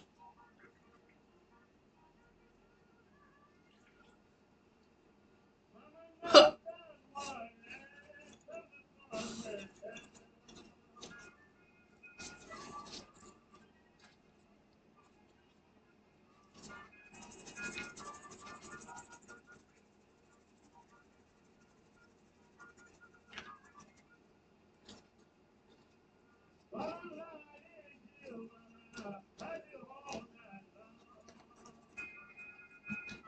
Mm.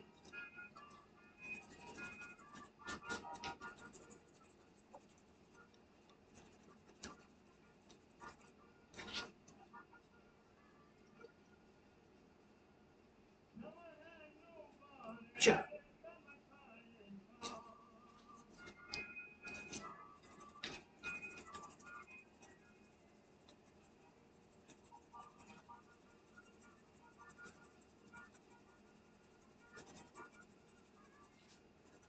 Oh yeah, getting there. Man, I hope because the hardware and stuff on the donor kit didn't appear as rough as the kit that I'm doing up. Right, it looked like it would be easier to clean up, but if the double kick is anything to go by, it was really difficult to clean up. Uh, Way more than I was expecting. So who knows? Like it might just be that the quality of materials doesn't clean up as well. You know, like the chrome might not be as good, so it might flake off or it might scratch real easy. I don't know. I'm worried about it. I am worried about it. We don't have to worry about that with the snare because we get new hoops.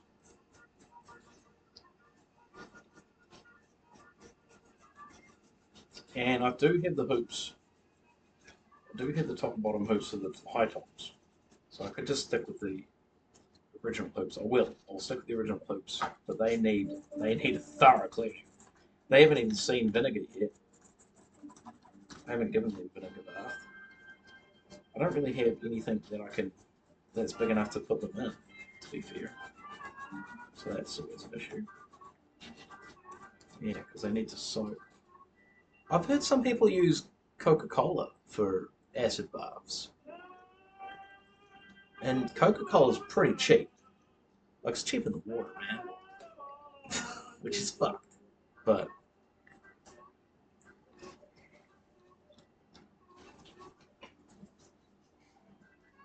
yeah, maybe that's the way to go. Put them in an acid bath for a couple of minutes. See, I won't get a hoop in that bucket. I need something bigger. Well, that cleaned up nice. That's easy. Get in there, you little. Thank you.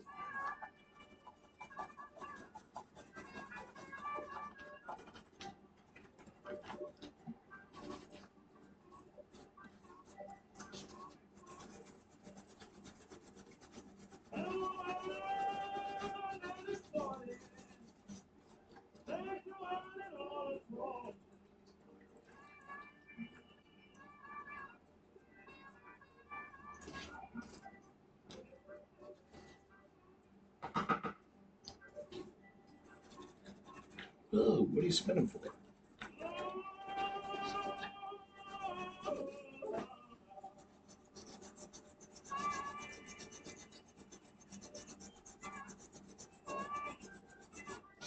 The sun's out again. That's nice. Although it's really bright in here. Getting lots of streaky streaks. Oh, that's clean.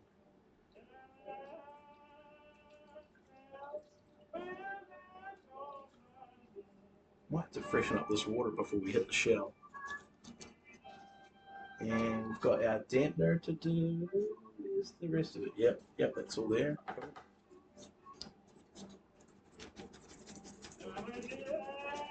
Let's not get ahead of ourselves. I have a bad habit of doing that. I'll be like, I'll jump ahead and get to the job that I really want to do before I've finished everything else, which is the shell. Because I love that the turnaround on the shell when we start doing our magic to it. You get that gloss back on it. Damn, just love that transformation. And maybe we pull out the Dremel tool today and actually have a go at trying to clean the grommet. Because I know I have to do it for the other drums, so yeah, that's clean. Just the bottom, is it? Okay.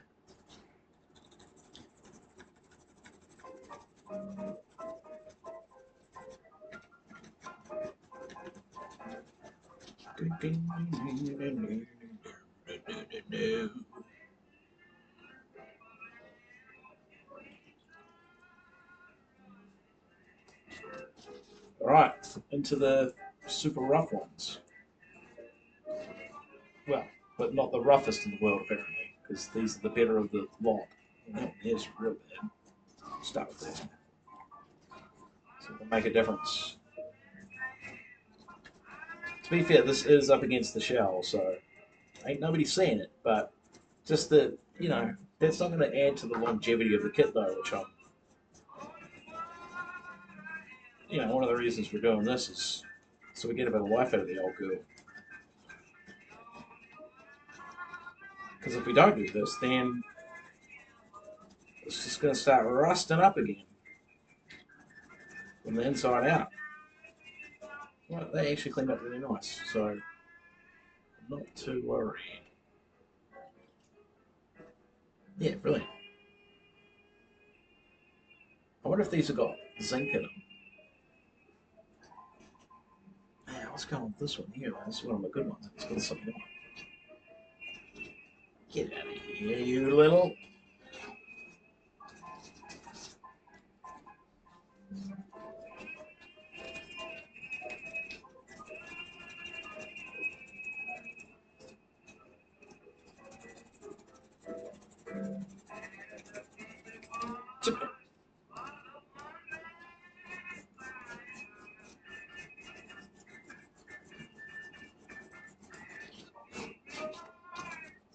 Okay, yeah, it's alright.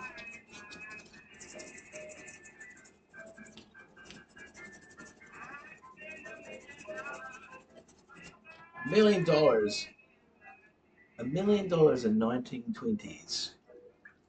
I wonder what that is equivalent to today. It'd be a lot. It'd be, yeah, it would be a lot.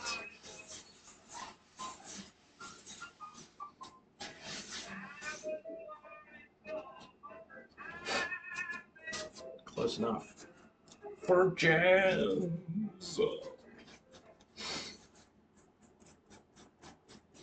This one needs a bit of elbow grease, so I can tell you right now. And away it goes. Can you please stay still?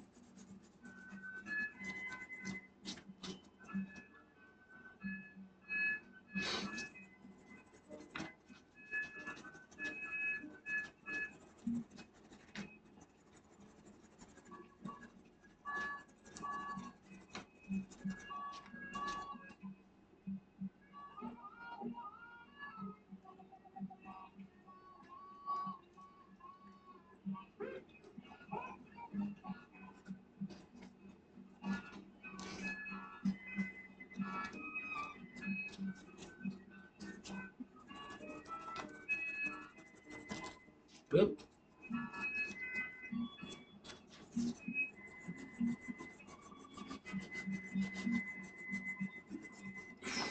I'll open the door a bit. Let's keep this up a little.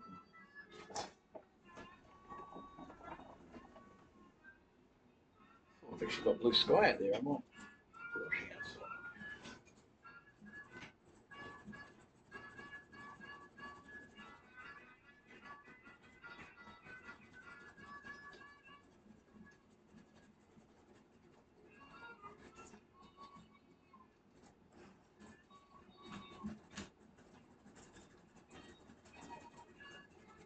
Well, that top cleaned up all right. That's good. This guy's kicking off.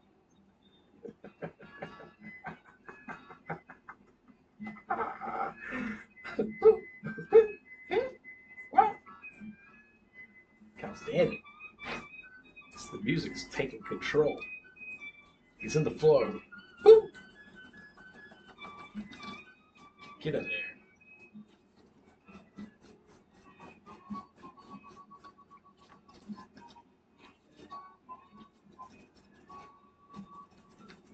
Oh, we're wearing down our brush today. That's for damn sure.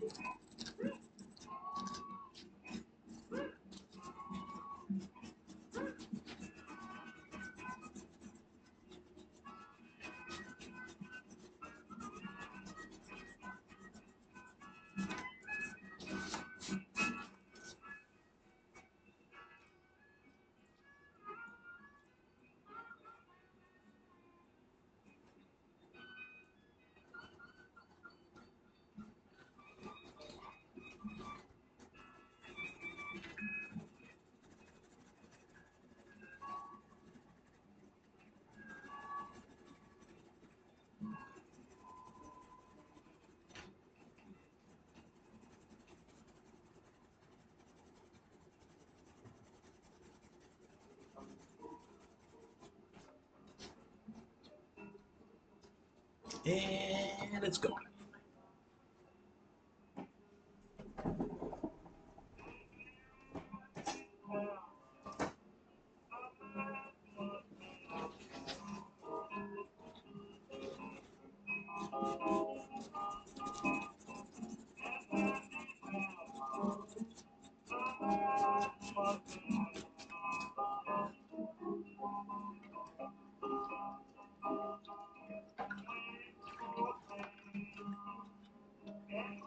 Oh, pardon me, goodness, on stream? You animal.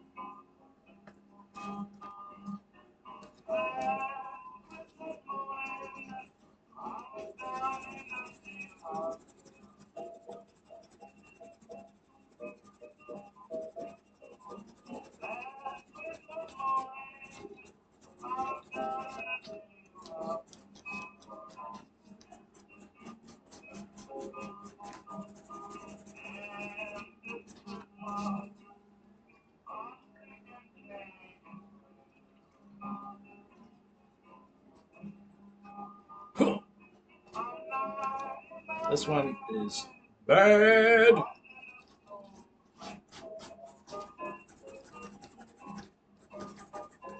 No, get in there.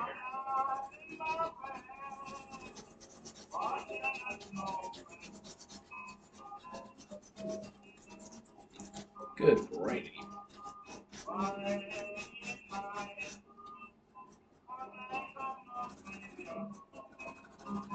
Got no baby at all, man. You got no baby at all. Shit. Got no baby. Got no baby. Got no baby at all. Got no baby. I got no baby at all.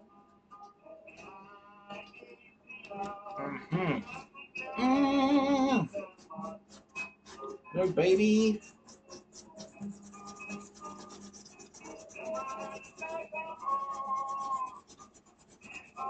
So I was watching a review thing earlier this morning about the games that, it was one of those fucking obnoxious gamer ranks lists. But they're good filler sometimes. And I was just kicking around, having a coffee, just getting warmed up for the morning. And he was talking about games that promised and didn't deliver. One of the games that popped up was there was a couple that I didn't expect because I remember them in the day having big promises, but like as far as delivering goes, I don't think anyone thought that they were going to be able to deliver on those promises. That it was just a whole lot of high talk. But the people like Starfield, I think for a lot of people was different because you've got Fallout and Elder Scrolls to compare it to, right? So we all thought Starfield was going to be pretty good. And I can see where they went wrong. But I just feel like there was some decisions made where they just could have they could have made it so much better. So they decided they made like decisions to do that. Like one of the things was I know they had a fuel system so that like you know I say why not leave that in the game? That would make it like the fact that you had to worry about fuel for your ship makes it more immersive. It makes it you had to plan your trips so you don't get lost out in space, Let's make it difficult. Why should it be easy? But then one of the huge issues is like there's not enough points of interest because planets are all like what do they call it? What's their name for it? I always forget it.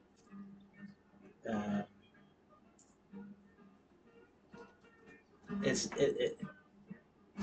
it like saves on a hard drive and memory because it like generates it kind of on the fly.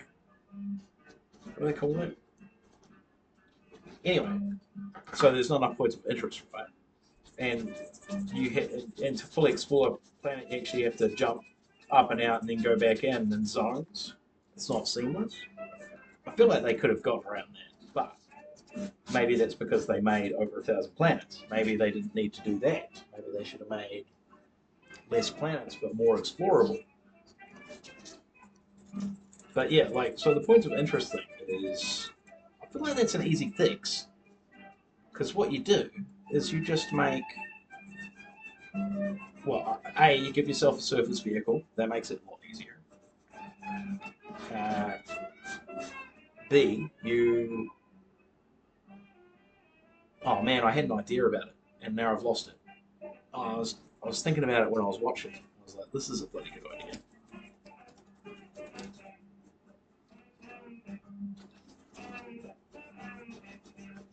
But yeah, so fuel obviously would be one of the main things that you needed. So make it so that it's like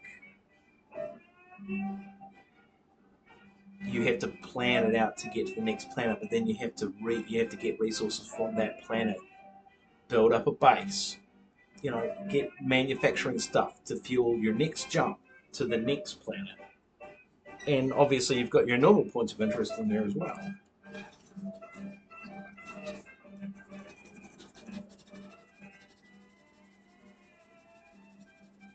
Procedurally generated. Thank you. There we go. I know I'd get to it eventually. Procedural generation. That's the word I was looking for.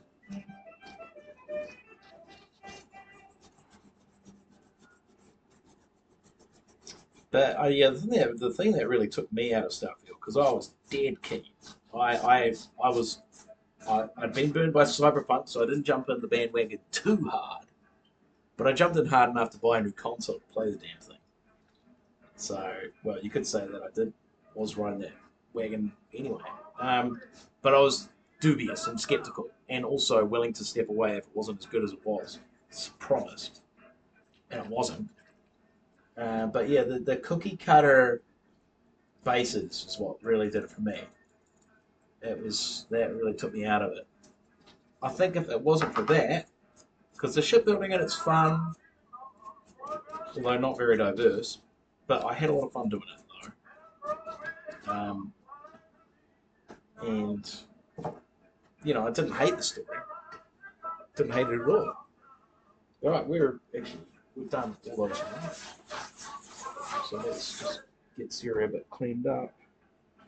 Hands are wet in the gloves, which is gross. But we do have our this plastic thing here they've got to scrub up. So we'll give that a quick scrub. These actually clean up alright, surprisingly. Give that a scrub. We've got our tensioner, and we've got our dampener, which I need to try and protect the felt from the water, because I don't want that getting wet. So the last time I did it, I think I wrapped a cloth around it.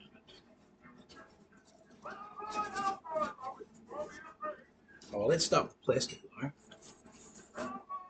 And we'll just get in there with our chemical brush. And try and get, because there's a bit of yellowing in here, and I think we can get that out.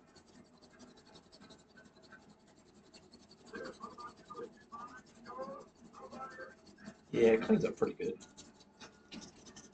I mean, it is plastic, so it's like, it is what it is. I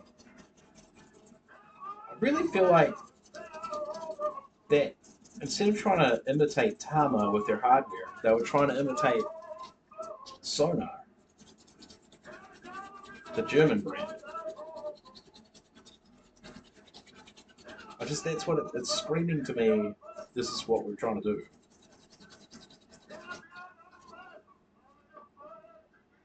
It looks like Sonar stuff. It does. Just it's definitely not. It's definitely not Sonar stuff.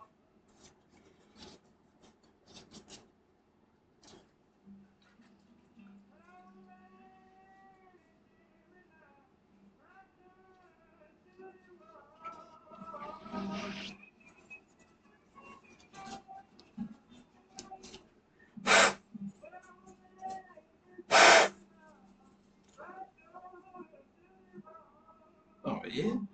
Whoop! No, I dropped it.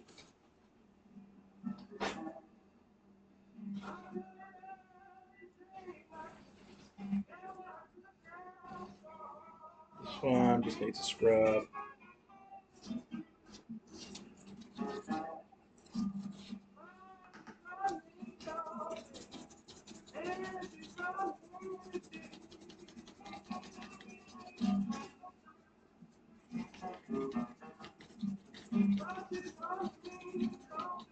Wait, if there's one of these, that means I need 3 little screws for it. Oh yeah, where are the screws?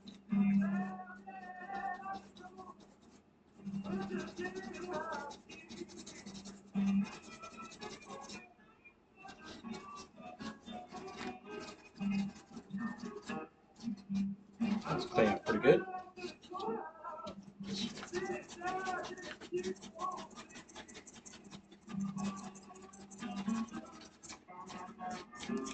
What's that shit?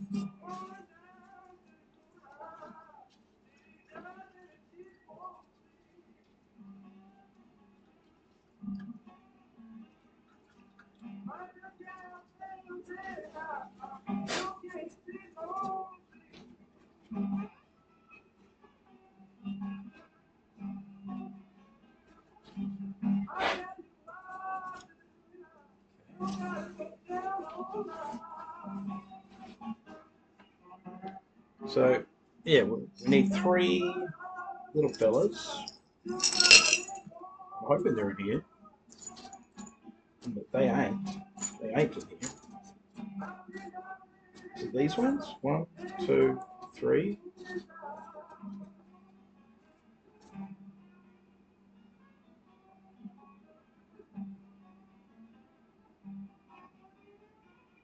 And they would have had washers and spring washers and nuts. There's 2 big nuts there. They belong with them. Yes. Okay. That washer doesn't work. These little springies here. Is that them? Yes. So I've got one, two. I have a feeling that I pilfered one for the other because I couldn't find a. No, didn't I find a spare spring washer?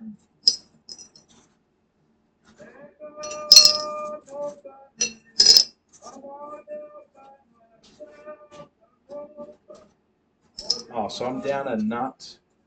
Shit. Yeah, no, I'm down a nut. And I'm down a nut and a spring washer. Because that's them there. That's definitely them. Yep. And I don't have dampeners on the donor kit to nick from. Do I? One. So that's complete. So I just need a spring and a nut, which I do not have.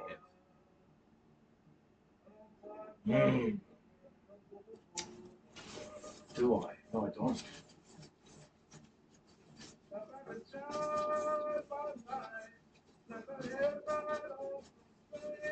Okay. That's cool. We don't need to put the dampener on immediately. I will clean it up so it's ready. But I'll have to make note of that.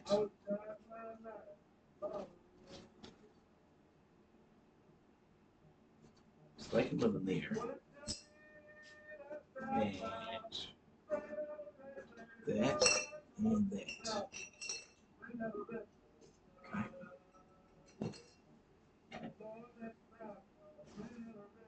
And I don't want to put the plastic in there because it's got CRC on it. So leave the plastic out and the plastic's clean now, so that's alright. I mean, we could put it on with two. We could put it on with two and then just come back and make sure we put that third one on. Yeah, maybe that's so I don't lose it. It's probably the better idea. Okay. Damn.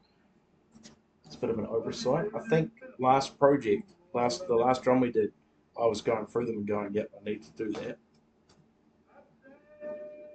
It says 2 repairs and missing nut and spring washer.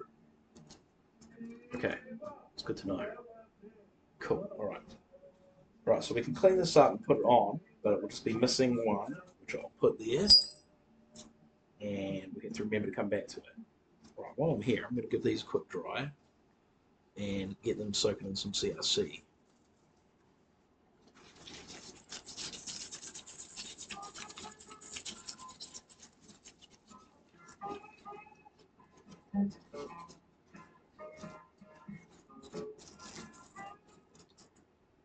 Get this cloth here.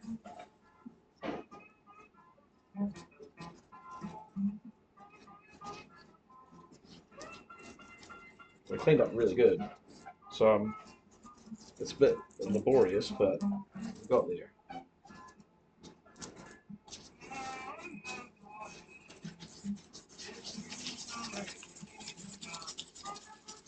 There's a little bit of sun here now, so I'll put them over here. Give it a quick spray. Oh, nice. Yeah, no, they're drying nicely. So these ones here are already ready to go.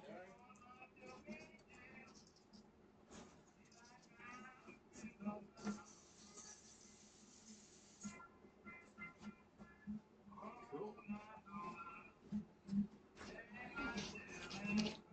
Right, scrub these up. They're not bad.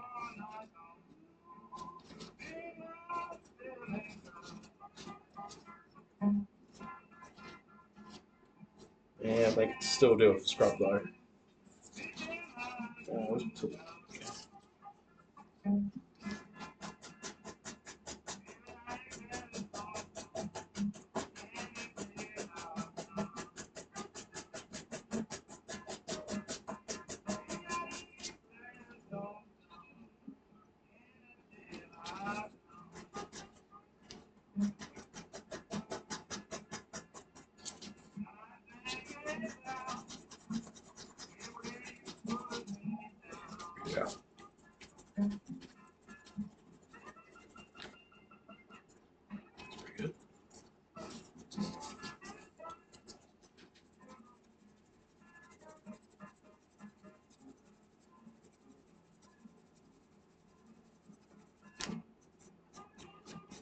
Yeah,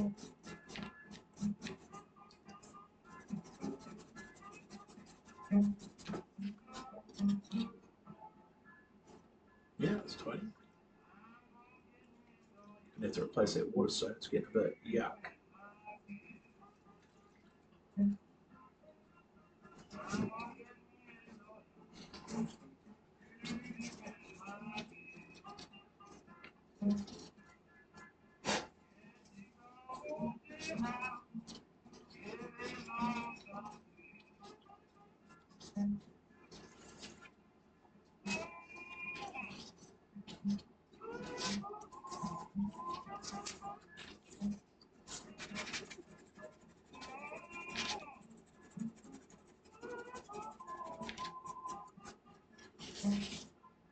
Woo!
Nice.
Okay.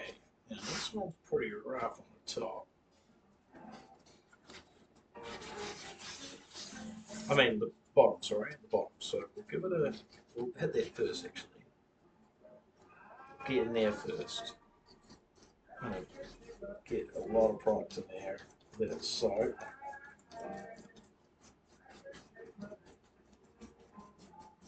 While that's kind of doing its thing, we'll hit this thread so we can get the thread looking a bit better.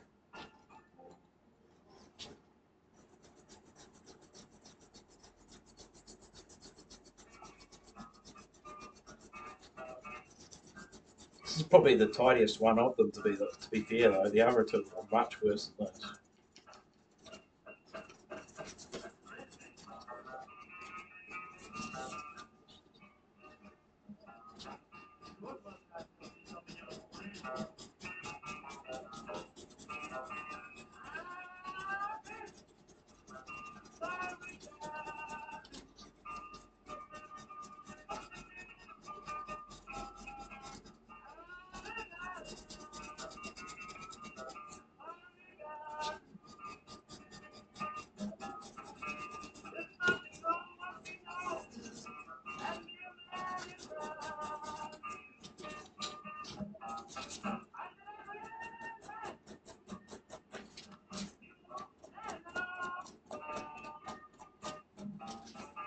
Okay, let's get in there.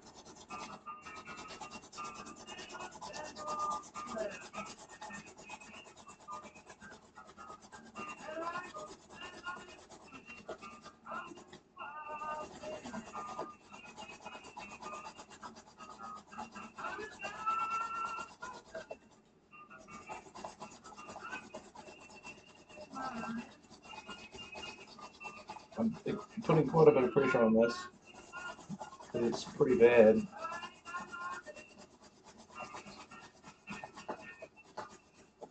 So the angle's like a bit hard to get in properly. Let's have a look.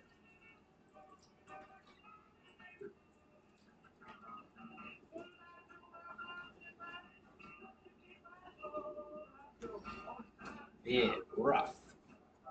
Oh, the free came up. It's got that one cut there that we're going to get past. I don't know why they did that, but whatever.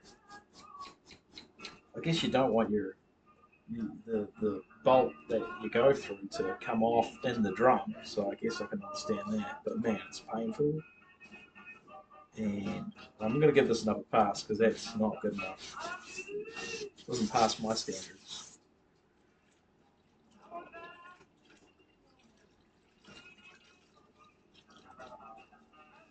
Alright, and then once the damper's done, we'll have a little clean down, change our water, and we're into the shell. My favourite part.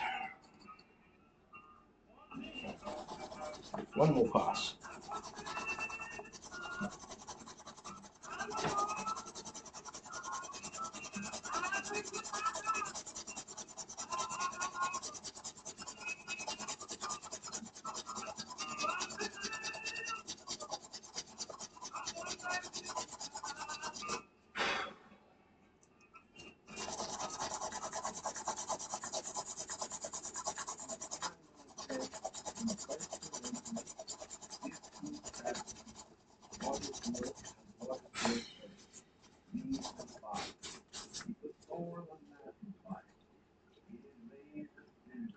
There we go, that's much better. Cool, so I've got most of the rust off. Still pretty rough. Like, I need to get in like that.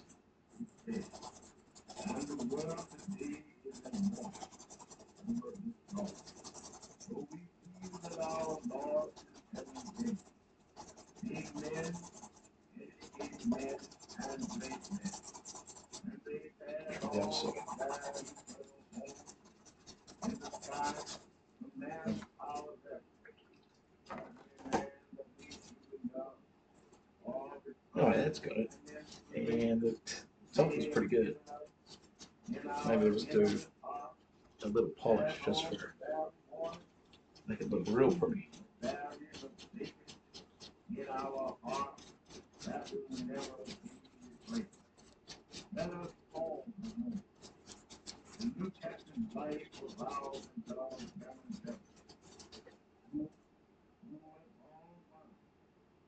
That's too, well, it's really bright there.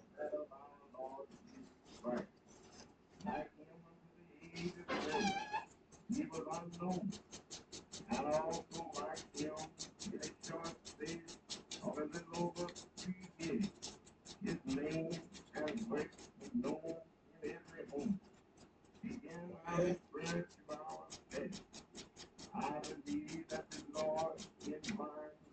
Nice.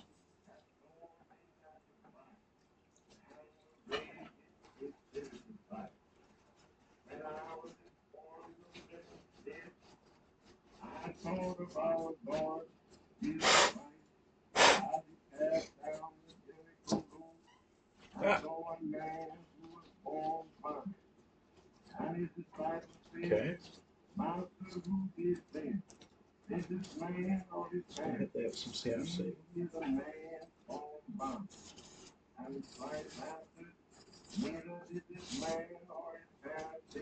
Let it drink up. Right, what have we got left? We've got left the dampener itself. Not too bad. Just need to get into here. And this joint here is very rusty right in there. And so what I'll do is I might declub for this part, just so I'm keeping everything a bit drier. Ugh, yeah, because these clubs are toast anyway. Of course. And let's grab this.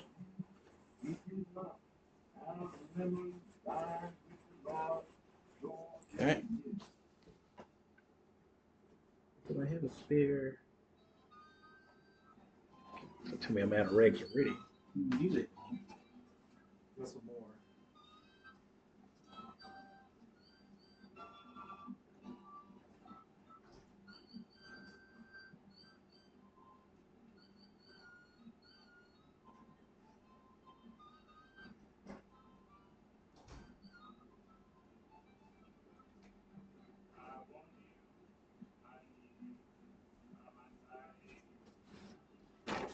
I need to manage my rags better.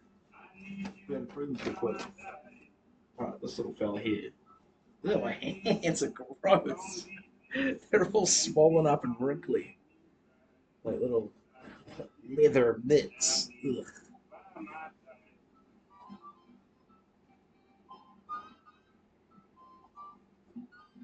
I'm just going to put this rag under felt. Kind of wrap up the felt. Protect it a bit.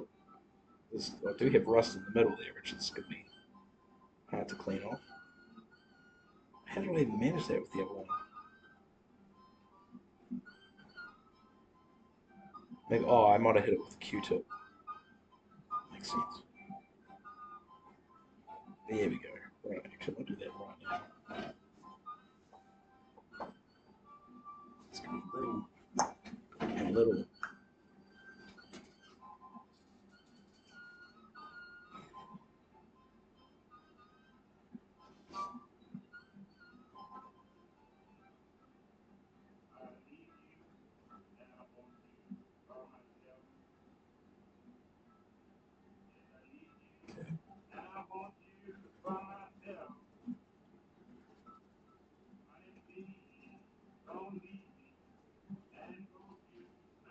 Surprisingly ineffective.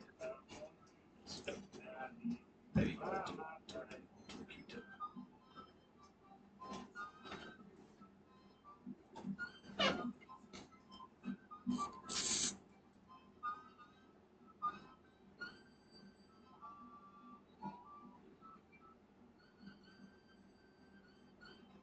Okay.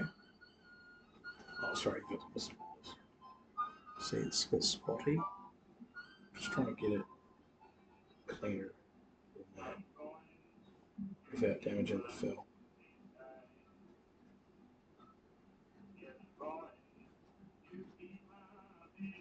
Because even just getting some CRC on here is going to slow the progress of any rust.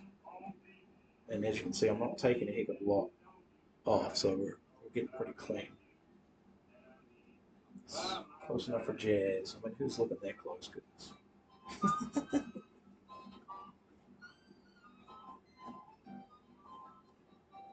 Okay, and there we go. Just wrap that up like that. And we should be able to clean the rest of it now without any soaking up in the. This is pretty good here. There's very little. In fact, I can probably just do this little dips and dabs at a time without getting too carried away.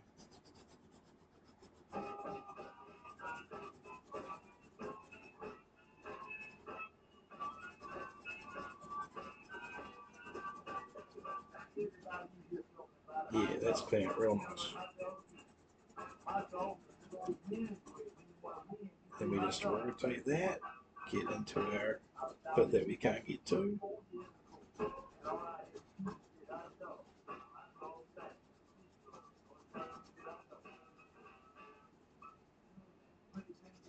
Done. Easy. And I'm just going to draw it directly.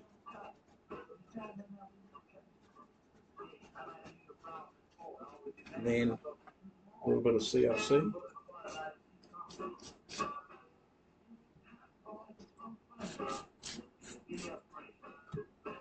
Something like that.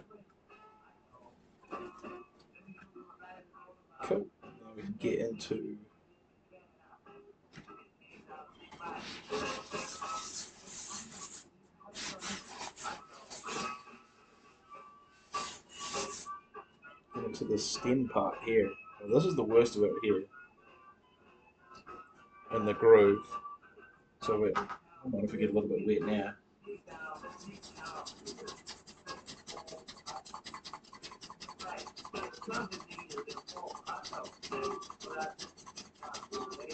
You can see that pink foam there is turning a rusty orange color because it's doing its job.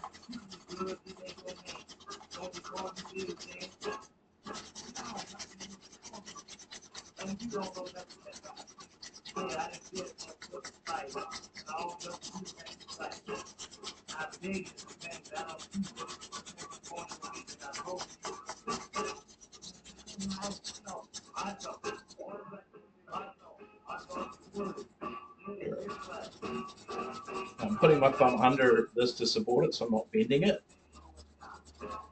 because it's not strong. It's it's only a thin piece of metal, and we're putting a fair amount of pressure on it, so I don't want to warp it permanently.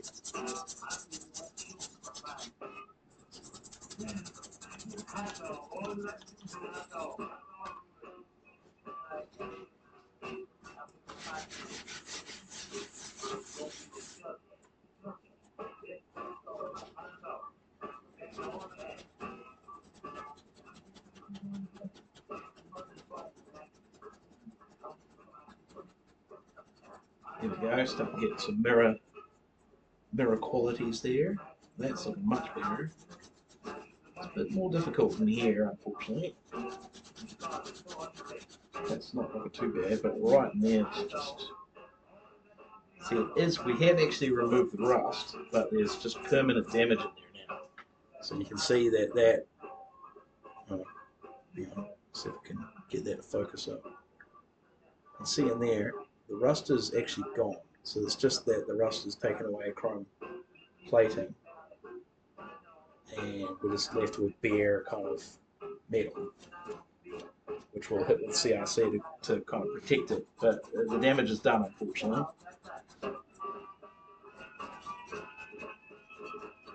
Get these edges a little bit. We can try one more pass, wouldn't hurt. Oh, I am still getting a little bit of colour off of it.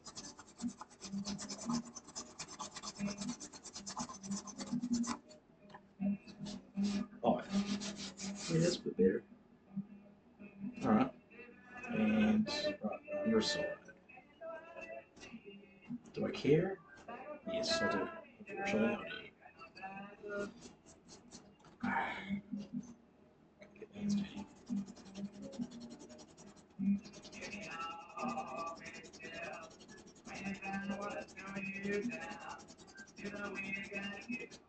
Okay.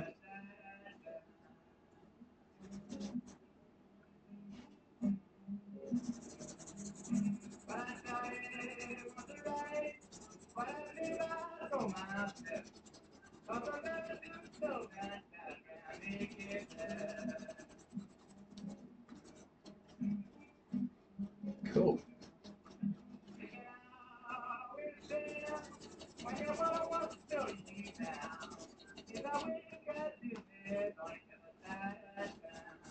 Alright, and we'll dump that, get the chemical off of it. Making sure not to get our felt wet.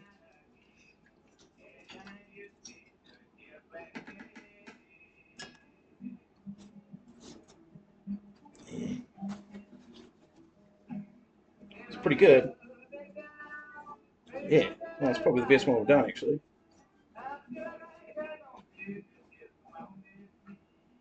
There you go. Pretty clean.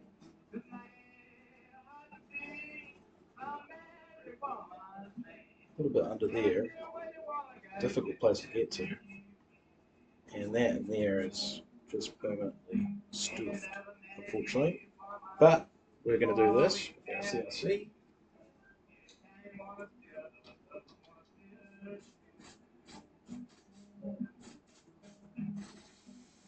Give it a good old coat, and that is protected for the future. All right, So that is everything we can do for now with that. So I'm going to empty my bucket. It's probably drawn off. Right, that's our new dry rag. Okay. So these rags are probably done and dusted. Right. So we'll move on to a new clean rags. So I'll go and empty this water out, and we're coming back. That though. Let's give this a good refresh.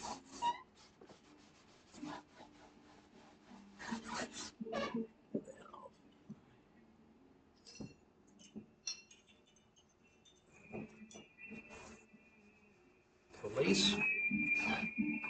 Well, let's not lose these.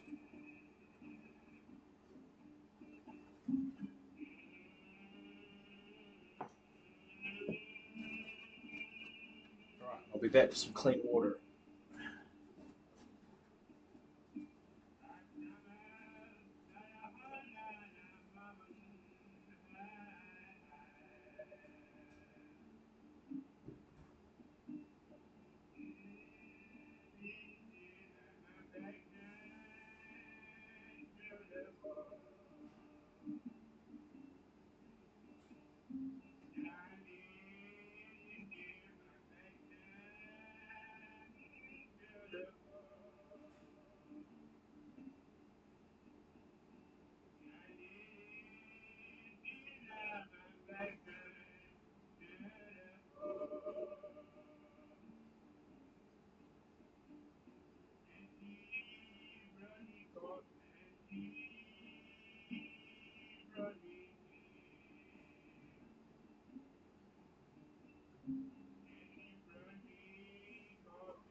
Right, I just grabbed some hoops to give me an example of what we're dealing with.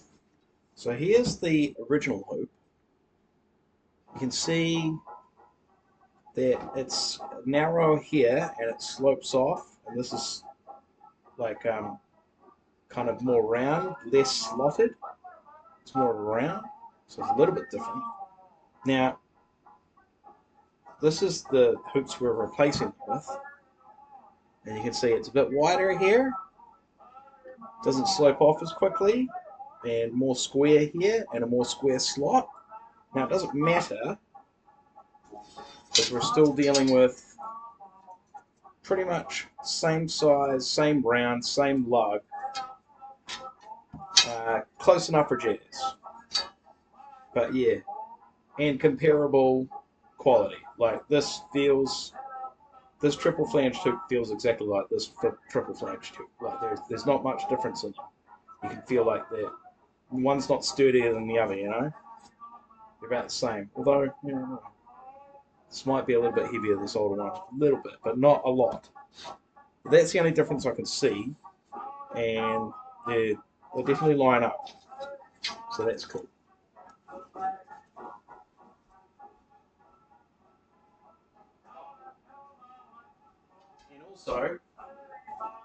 And also the other thing is, look at the rust damage on these older hoops. You see that? Not really. Hang on, let me sort out this lighting.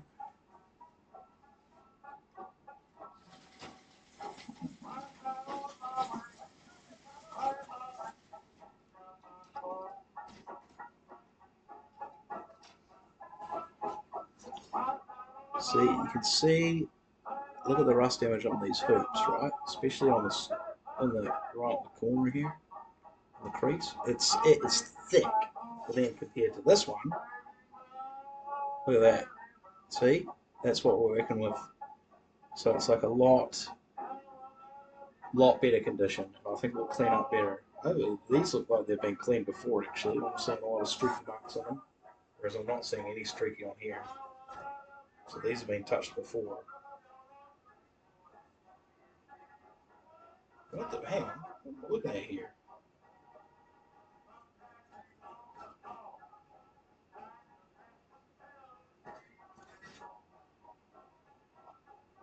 That's interesting.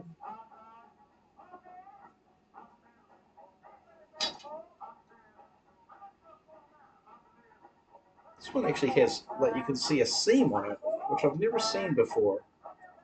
Certainly, that can't be on the older style. No, because like, why would you need a seam? There should be one piece, right? Okay, keep an eye on that. I don't want to go putting on area stuff.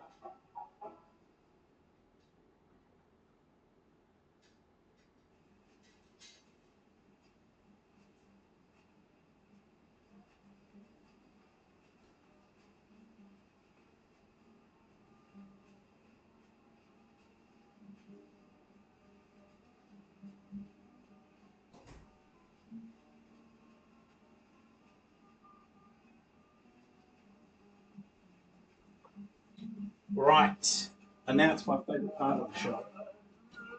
The shell. Now, we've got some sticker ridge that needs coming off. We've got some glue and some stickers on here. Some more marks. There's some glue buildup from the old wrap, which might come off a little bit with the cleaning process, but I'm not going to worry about it too much. And other than that, we've got our badge, which we're going to dodge so we don't strip off its goodness. It's a little bit wonky. See if we can shift it over. No, she's glued. Okay, but then we've got this grommet here, which is extremely rusty. But I'm hoping I can hit it with like I've got a conical Dremel tool piece.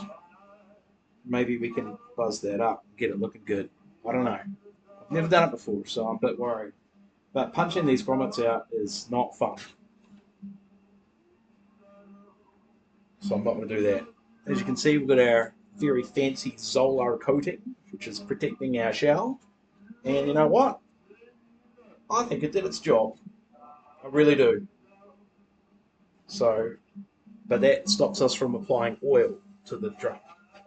But we will do a light coat of linseed oil around the rim, just a light one, because we don't want to affect our heads at all. And also, we don't want to go into the Zolar because Zolar's got glue in it, and oils and glues don't really mix very well. So we'll try and approach that. All right, and we have to remember what our top and bottom is.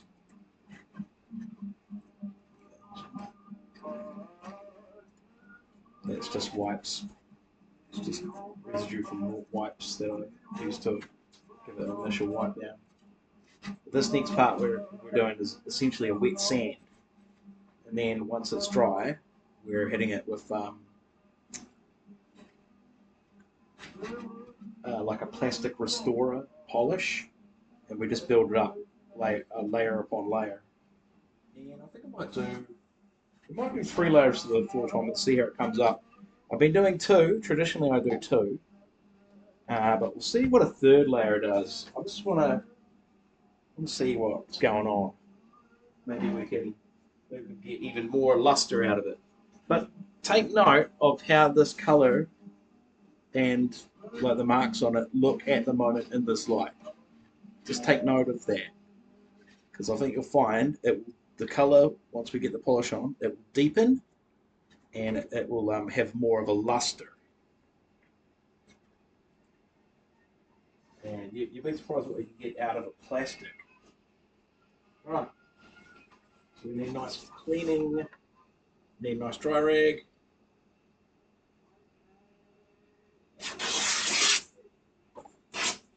That's probably a good size for this. And we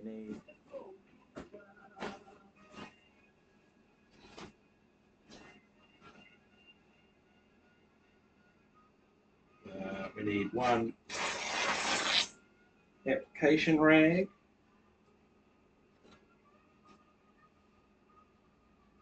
and one just a wet rag to sort of take it off with before we dry it. So that will be our wet rag. Now remember, you want to try and keep your water usage down to a minimum when we're at this point, because we don't really want any water getting on the wood at all.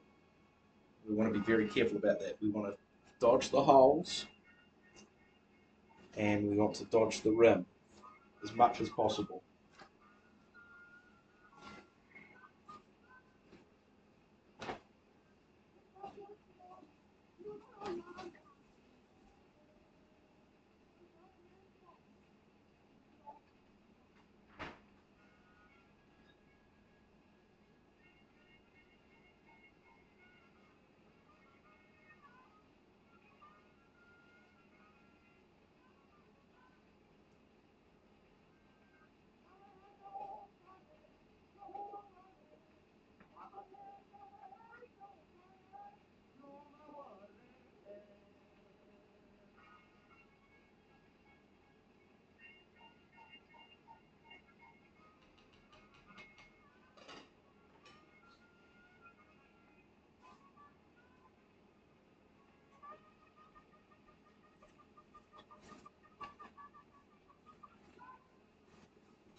I'm actually going to flip it and go this way because I don't want any build-up dripping into like lap over here on the wrap. I don't want to say vinyl because I'm not sure it's made out of vinyl, because some of the early ones are not vinyl. They're like what are they called? Like it's like a D word, Dylon or Dulon. Dulon? That sounds right.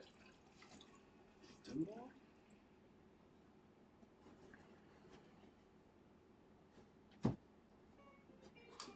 Alright, so we're gonna scoop up some of our Kimiko, and we're just gonna apply like in one direction, and we're gonna follow that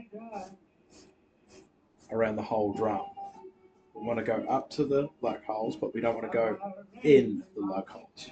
And there's no reason to sort of get in there and clean that area anyway, because it's going to be covered. There are some. So around the floor tom leg. Oh, that's the other thing we're going to do. Shit, I forgot about that. Yeah, the floor tom leg gaskets. I need to make those. But yeah, there's some like build up of dirt just around where the lugs were, so you can kind of get in there and try and get that stuff off. But we're just going to go backwards and forwards, and that's kind of doing our wet sand. Backwards and forwards like this. Going over a mark, see that big black mark just came right out. I can open up a bit more because we're in a big area. Let's go back to the forwards.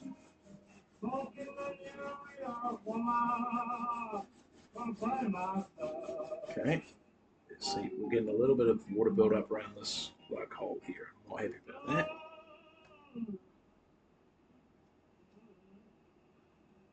Because I don't want it to drip into the shell or go into the Zolar.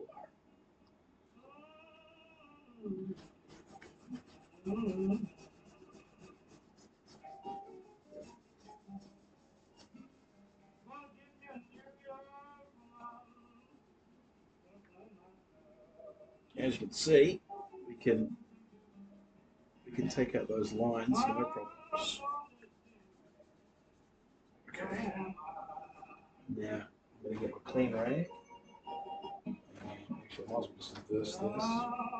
Get that residue off.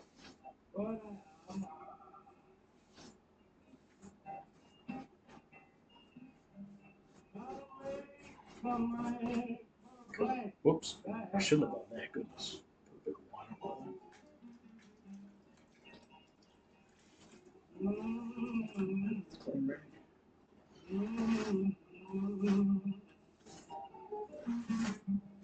Okay. Right, I'm pretty happy with that.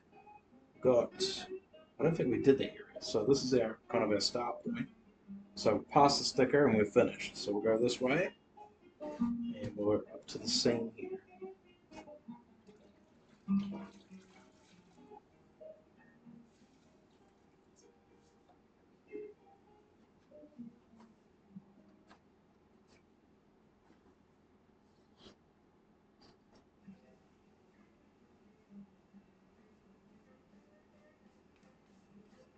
There's a big black mark there. We'll try and get that out.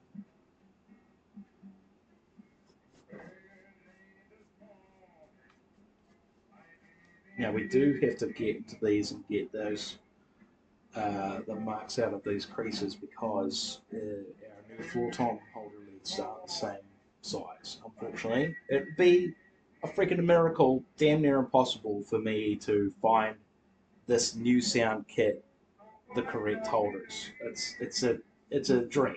Like it's not possible. They're as rare as hen's teeth, and the snares. Forget about it. Forget about it. You're never going to find one of these snares. They're highly sought after, and apparently very cool snares. Let's go back to forwards. I'm going to get in here and get this scope out. Cool. Let's work the tree.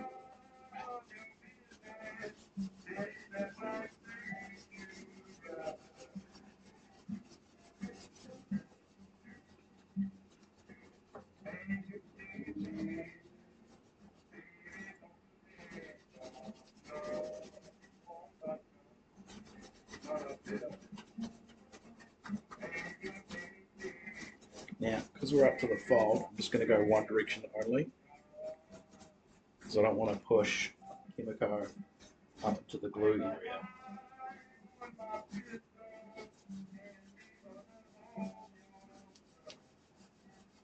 And we might come back and put a bit of glue on there just to help it seat, because it's lifted a little bit. It's not terrible, but you know, we don't want it getting worse.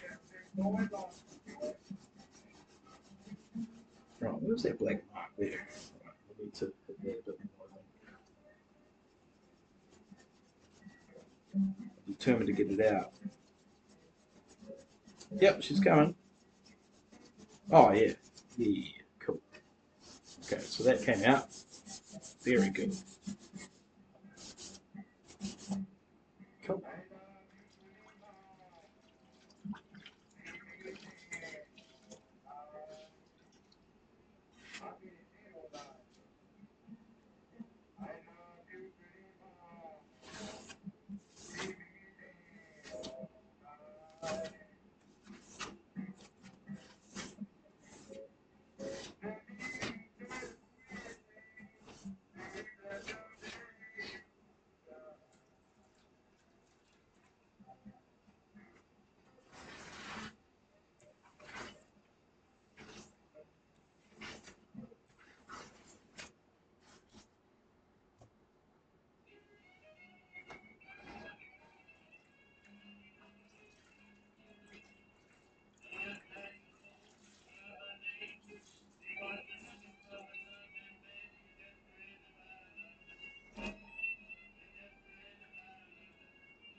So we've got a bit of a gash right here. A bit of a big black gash right there. Not particularly happy with it. I might try just a little focus polish. I don't really like doing this because it's, but it can be effective. But yeah, it can you can lead to it not being uniform. But we'll see what we can do.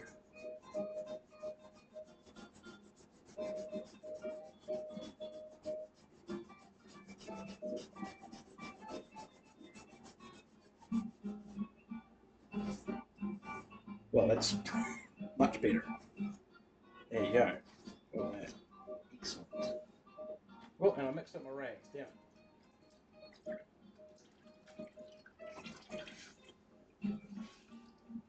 That's right. I can rinse this off with the sink.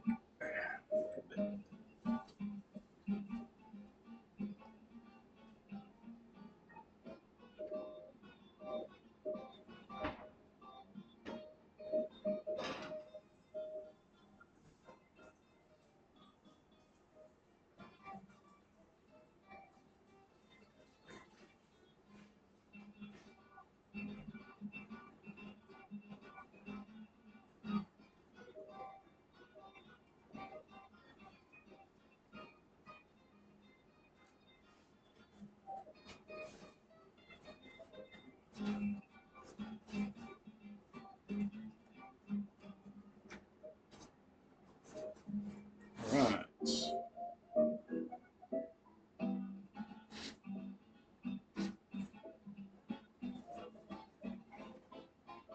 So we're going past the badge. Got a couple more sections to do by the looks of it.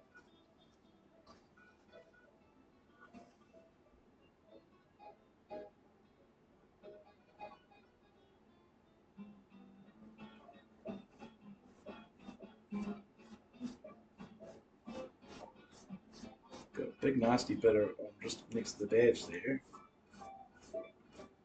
And we've got a crack here as well. I'm not sure if I want to go over that too much. Because I don't want water getting in a big black mark there. Try and get that out. I don't want water getting into that crack, under that crack. So I'm going to just skip around that.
that black mark right there. So we got that one out. There's one right here. Oh, oh yeah. Yeah, it's out. Okay.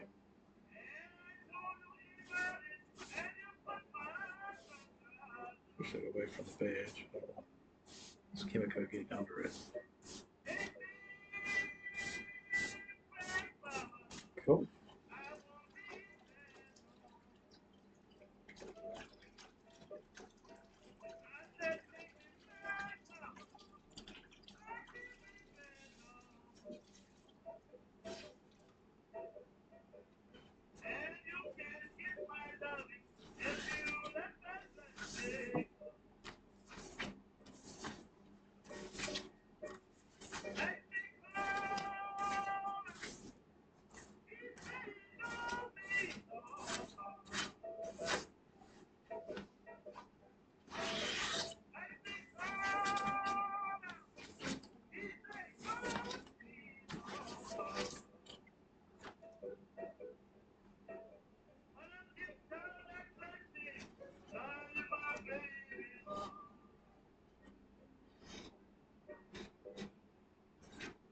Cool.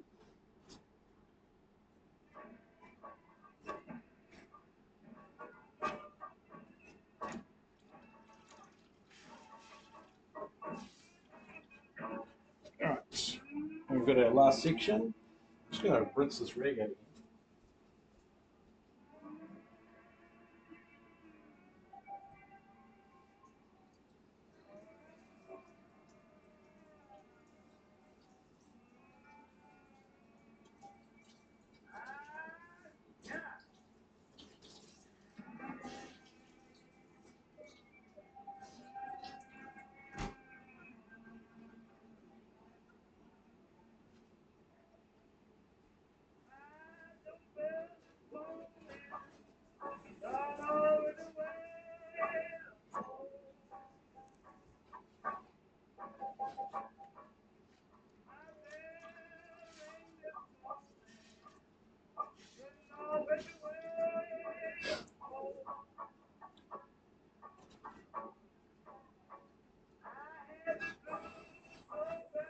Alright, so I'm going to apply to this. Can you see on screen?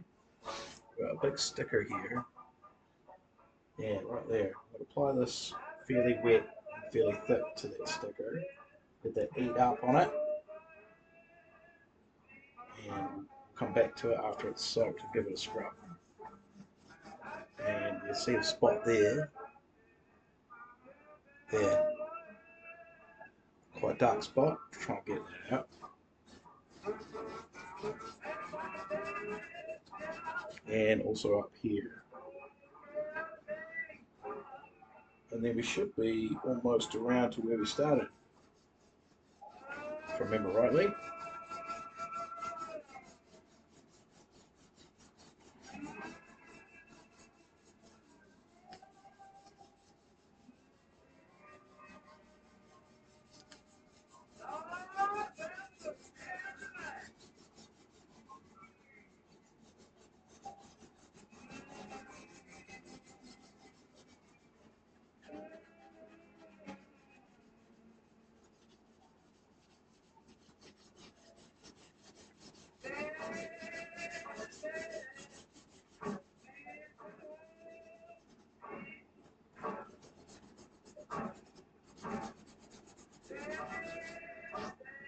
Okay.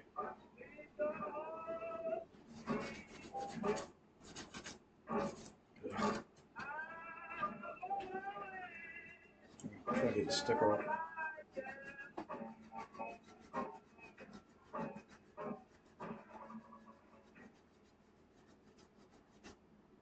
Yep. Done. Okay.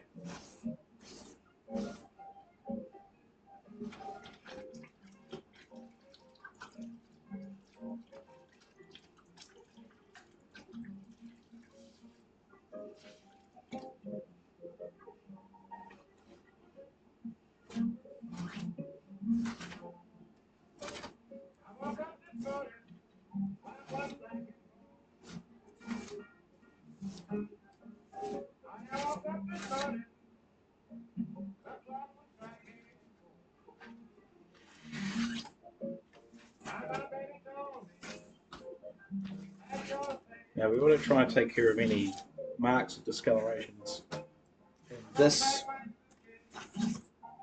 area now, because once we start hitting it with the polish when it's dry, you can't really, I mean you can come back and do it again, but you'd have to repolish.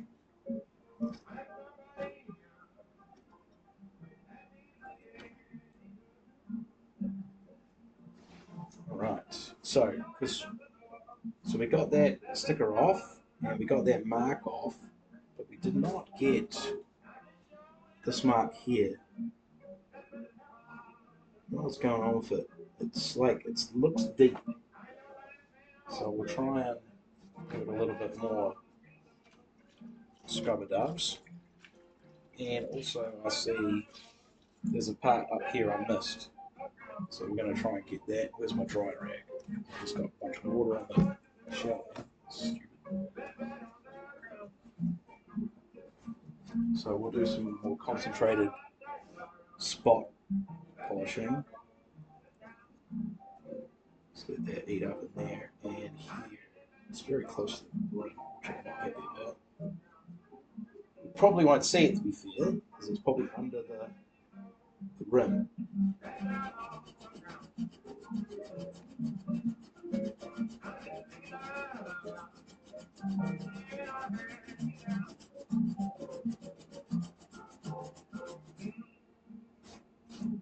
Okay.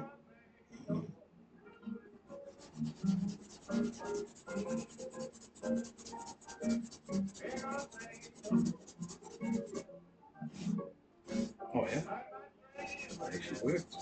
Oh yeah, okay. And here as well. Yeah, I missed quite a bit that time. It's just a bit worse than the rest of the drum. Right, let's get this stopped.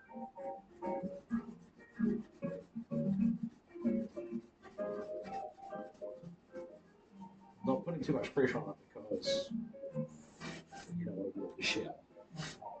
Just to get some chemical on it. This is why I use a bit of oil afterwards, because I don't want them to get wet damaged. Wet damage.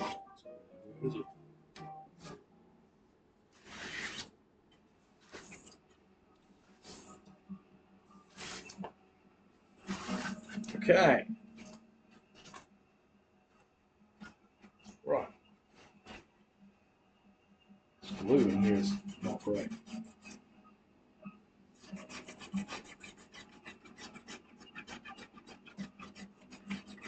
I don't really like going across the shell like this, but it's not much choice. There we go, it's better. Okay. Right. Now that's done. We give it a dry, and I need to get rid of our wet blanket and put it onto our towels underneath, as we have done with the wet side of things.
I still have a little bit of soapy residue on here.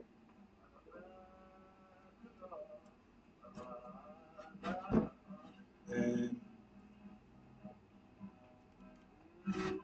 but it's probably not enough to worry about. I think we'll be wiping it off in the drying process. Don't really want to pass over it with water again. I think we're good. And the rims on the floor top feel good. A little bit of chemical there. Get that out.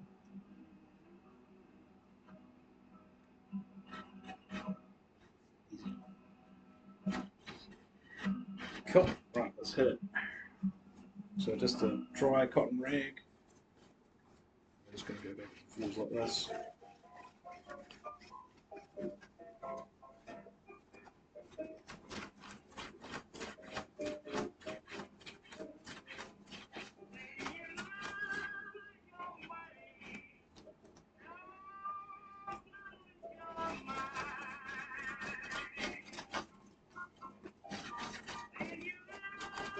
Look at that. Looks like $1 million already.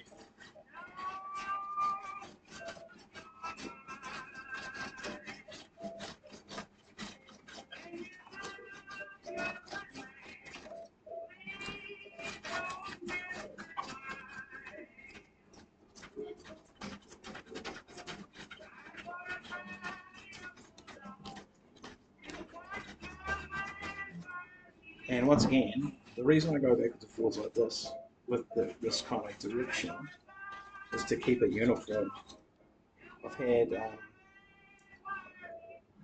I've had processes of learn trial by fire and all that where I've come through and I've done like a buffing technique circular. It doesn't work. You can always see it.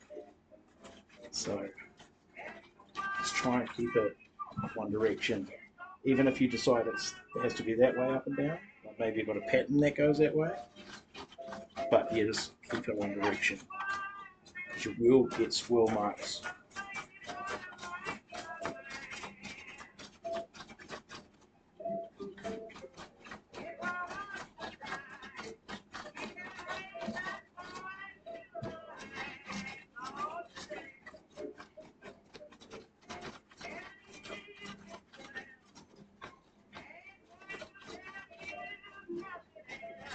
So as you can tell, even with that, just that preliminary clean, we are getting a lot of the colors coming back and shine and depth. Once we start getting polish on, it goes crazy.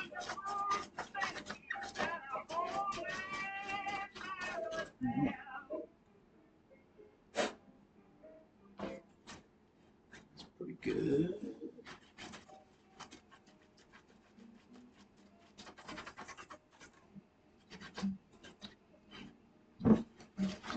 Oh, it's pretty good. These shells aren't that bad. So, like, I've had worse. And to be fair, I could potentially do another pass. But I'm thinking we're good.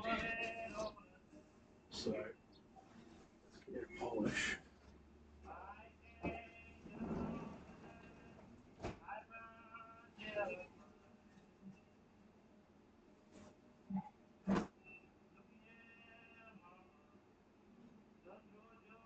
And once again, we'll have a application rag versus a removal rag. Well, not removal because we're not really removing it this time. We're kind of it's setting into the plastic.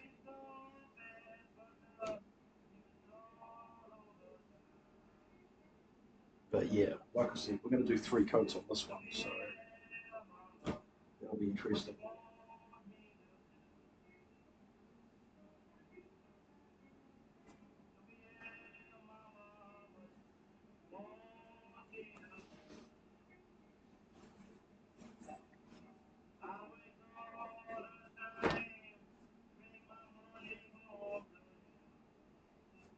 Right, let me just grab my polish and my oil.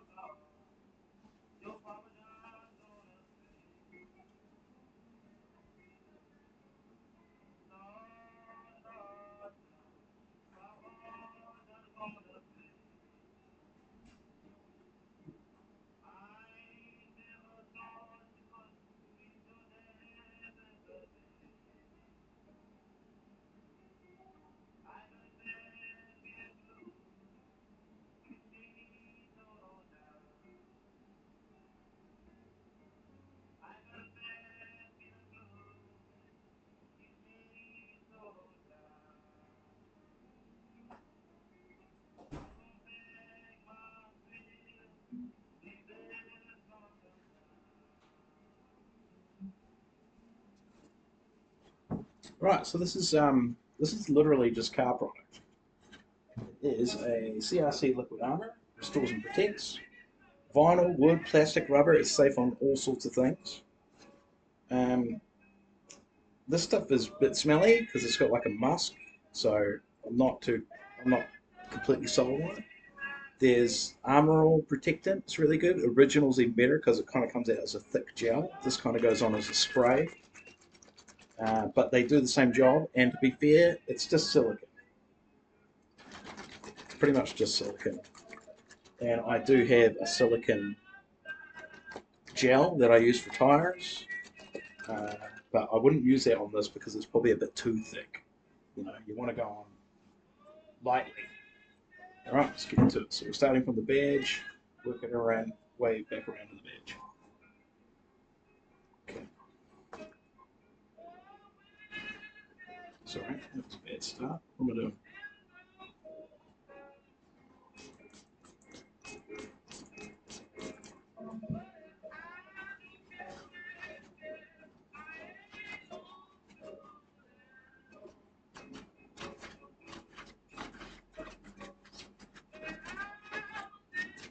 So let that sort of soak in like that.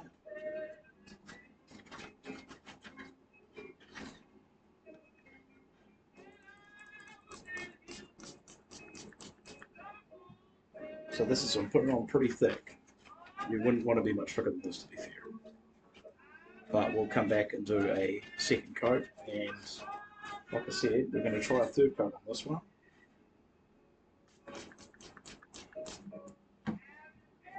Oh, that's good.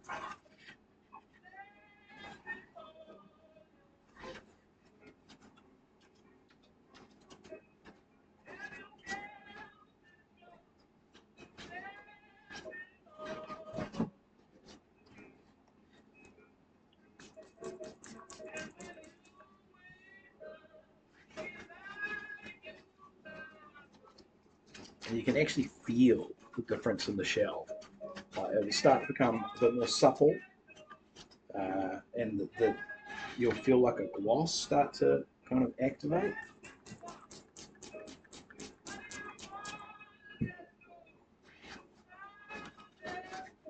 And you don't have to worry so much with the stuff going in the holes because it's kind of wood safe.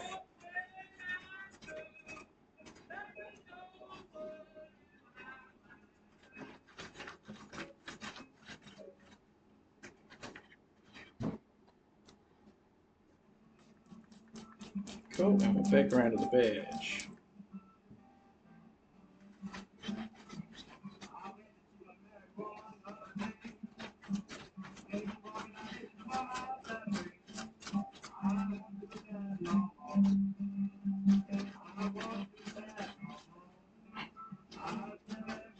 Cool, right, so that's our polish applied. Now we're going to go over it with a clean, dry rag, soft rag, and give it a buff.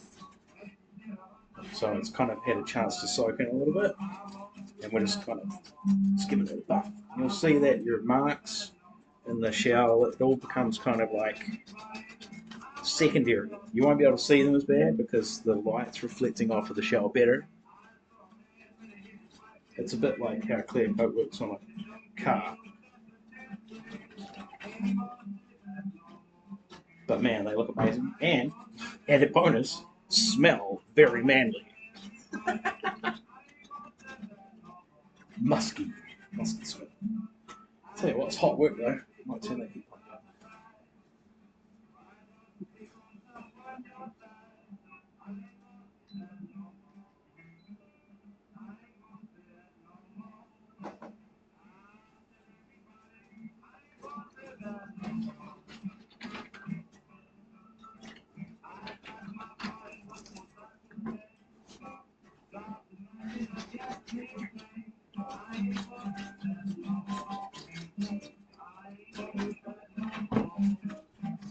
Now you might be able to see what you're doing because like the shell will have like, if you look at the right angle, you'll see like kind of greasy, I would say kind of a greasy line. Very subtle. You have to get the right angle. You'll see like a greasy line. and that once that greasy line's gone, you've kind of done the business. But I don't know if you can see it on the camera that well, but already you can see the depth that's kind of been created. It's kind of like a bit of a darker blue now, and it looks like there's layers.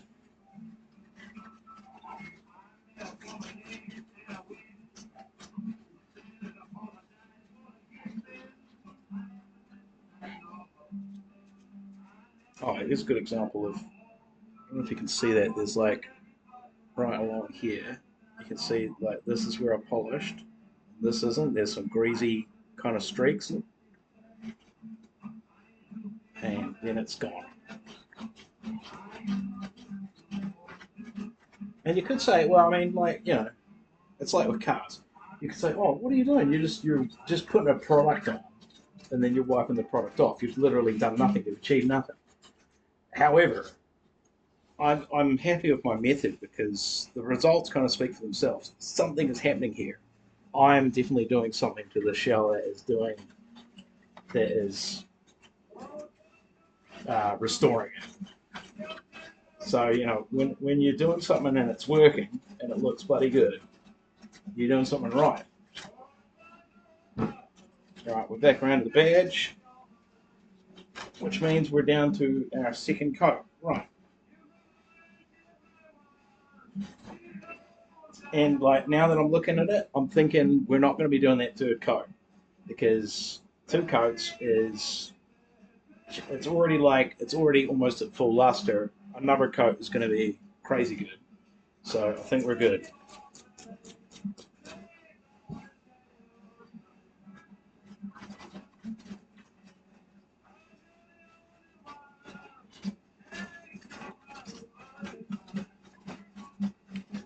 And you can tell it definitely builds.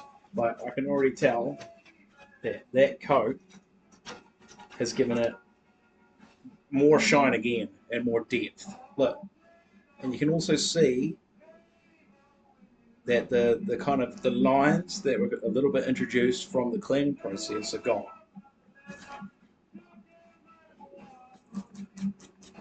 Because you know, they're still there. If you were to clean it back, it would all be there. It's just that this is kind of breaking up the light,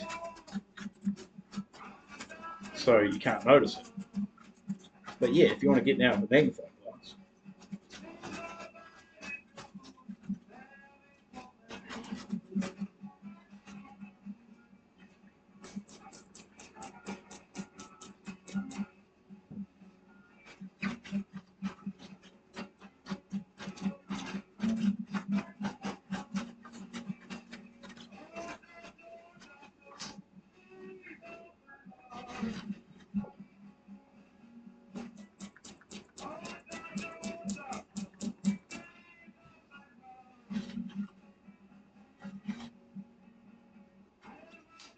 Boy, in my kitchen. That's the rat. I have to wash that. That's what I'm supposed to be doing the other way. I'll flip it when I polish it. Because we've gone in this direction for now.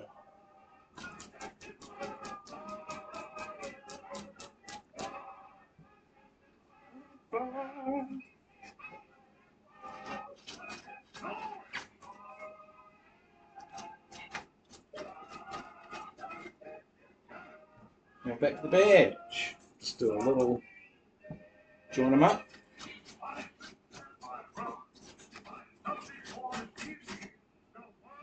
Right. Let's get buffing.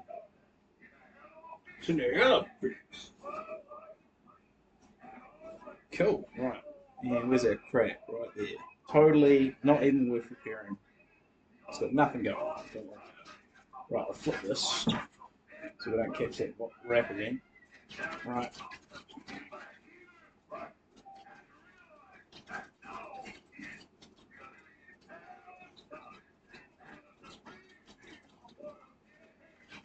And the cool thing about this now is that, you know, after I put it all together and it's got the chrome on it, I just come back with a soft cleaning rag, give it another wipe, You know, it's already got this coating just cooking into it. It's easy to clean, easy to keep clean. Dust will probably not like it.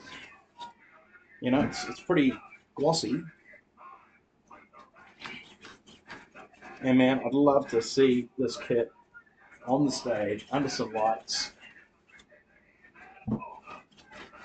with the perfect snare and this blue electric blue kit. Fucking stunning.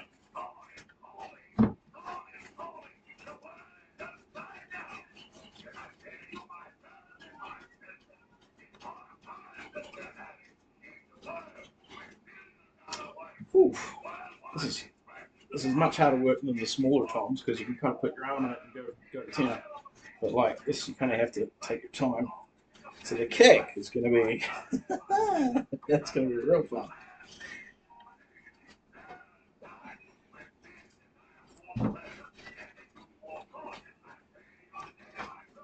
Right now, it's hard to describe, but like you can tell it's getting a coat because like this rag just it's like just swimming on it, like it's barely, you know, there's like no friction.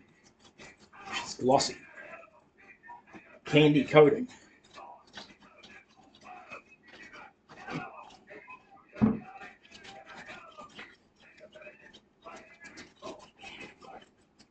Right.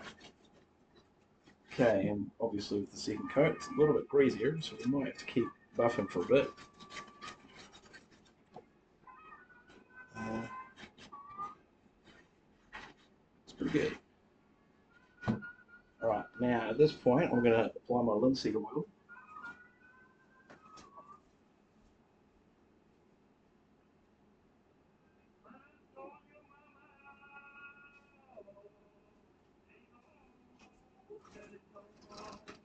Now I like using linseed oil for all my wooden instruments, all woods, guitar, acoustic guitar, electric guitars. Use it on fretboards. It's just good oil for wood. It just works really well. So I'm just adding a little. Oh, you can't see.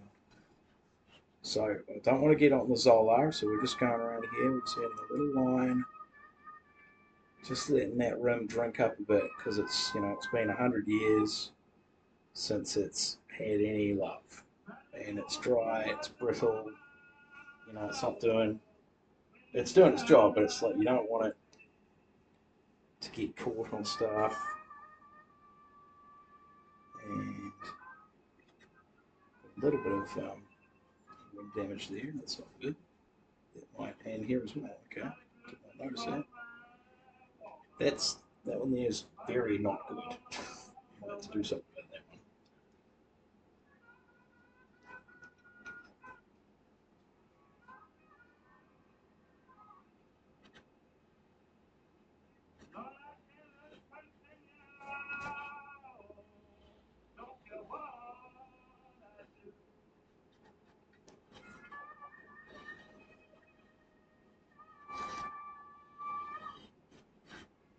Cool.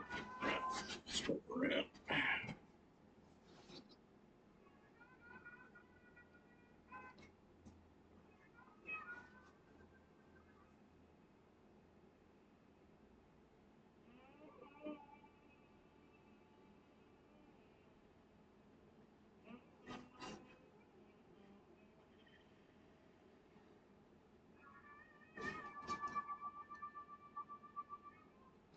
This reminds me of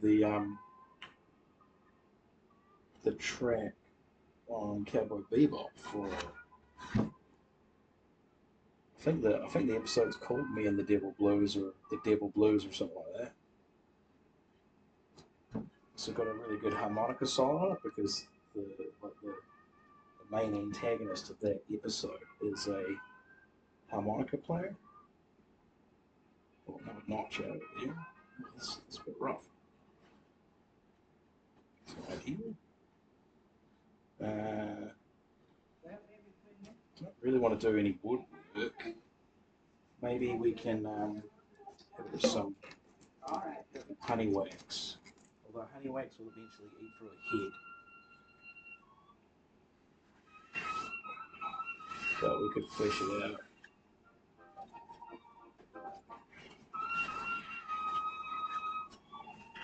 There we go. That's a good job, actually.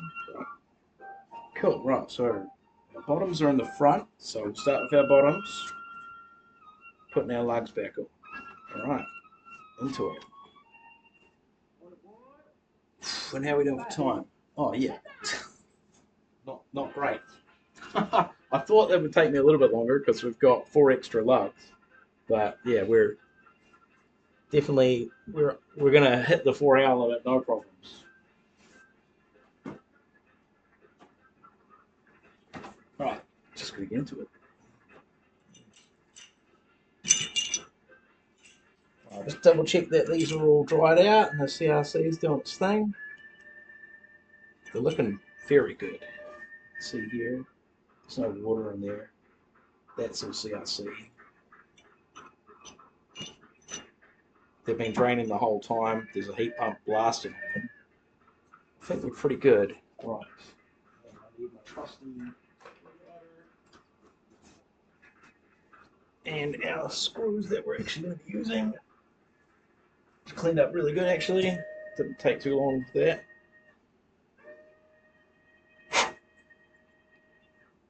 Just into it.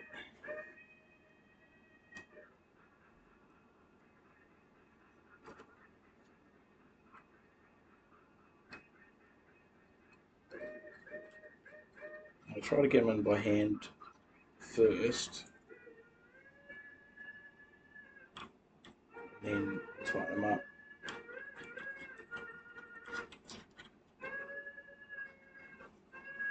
Yeah, so there's a notch there. It's not. I think it might be on the. It's like far enough on the outside that it's not actually on the lip. And this cut here looks to me like it's very close to International, where they really round around the edges. Oh, and one thing I've learned is this wrap, although comes up beautifully, it's also very old, and if I over tighten, it will crack. So you have to be really careful of that. You know, sometimes taking it apart is a bit of a process. You have to be a bit gentler when you're putting it back together.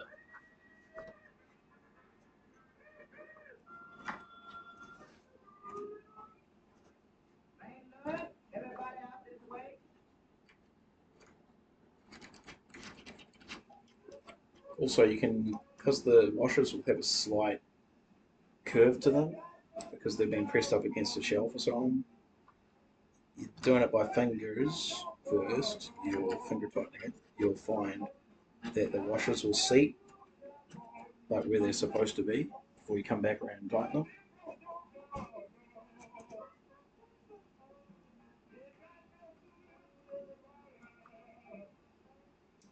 But yeah, it's a real shame about that floor leg hardware off the donor kit just being not doesn't have the curve. Like it's just flat. It's really. I was thinking about I could introduce the curve. It's my hole. But I don't know. I think a gasket's the way to go. I think a gasket's the way to go. Like, yeah, that's not threading in very nicely. There we go.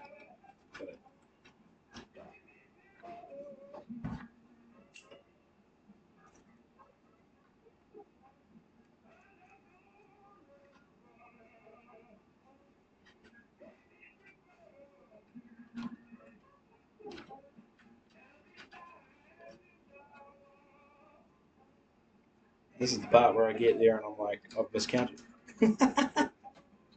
Like, where's the where's the all the screws that I need? Where's all the lugs? Got the wrong amount.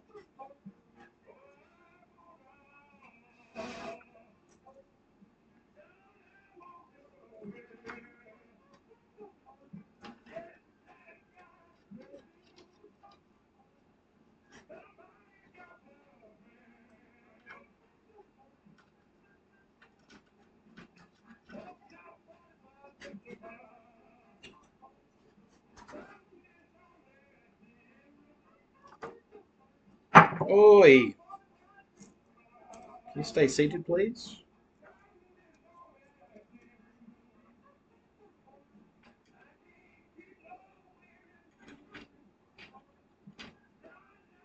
That doesn't feel very good. The bottom's better. The bottom's better. The top one's a bit sticky. Hopefully I can bust through that.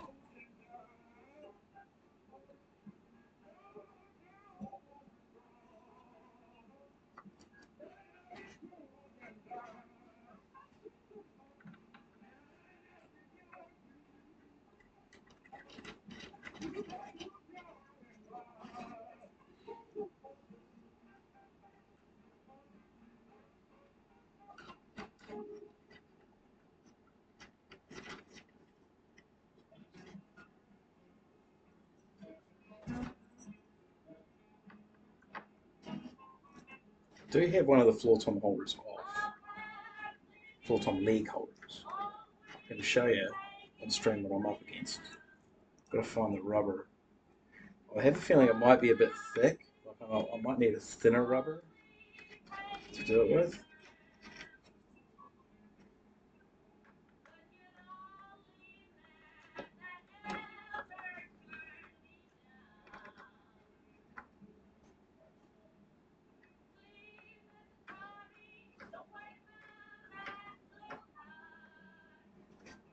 So basically I'm just doing it so if I wiggle it,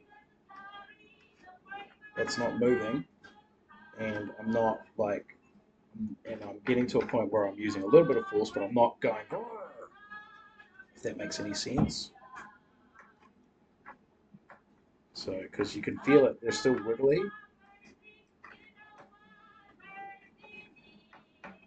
So that's not wiggly. So now I'm happy to sort of clock it off. Yeah, that bottom one was fine. Yeah, you just have to make sure you don't miss any. That's the problem. And don't do what I've done in the past, which is slip the screwdriver and put a bloody great big hole in the shell. Don't want to do that. It happens.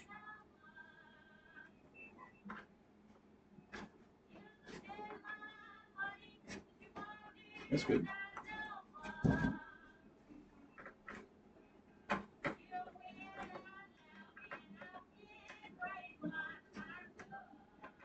And when you're pulling these in, sometimes they act a bit like a drum skin acts, whereas like, you have to keep switching between top and bottom, because as you tighten the bottom, the top becomes loose. But you should be able to, as long as you give it that little wiggle, you should be able to tell. Right, this one here is a bit funky. I think it's on a bit of an angle actually. So we can get that a bit square. There we go. Oh yeah. Let's go.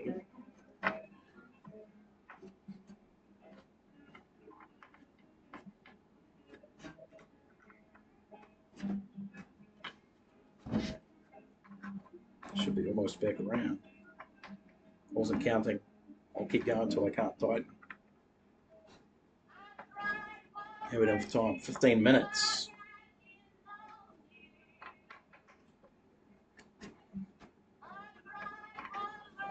Okay. That's pretty good.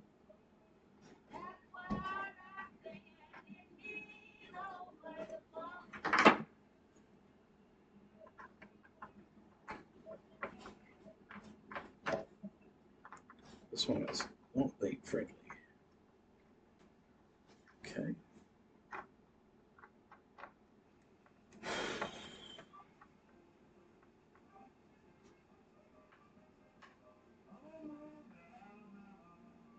Okay. Okay.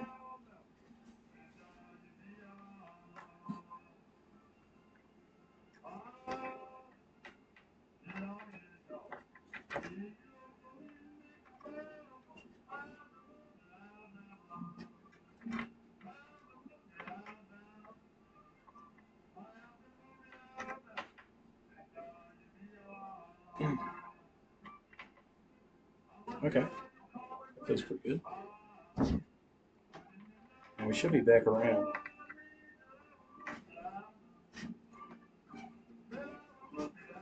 We're good. Yep. All right, that's the bottom done. Let's move to the top. Hopefully we've got the right amount here.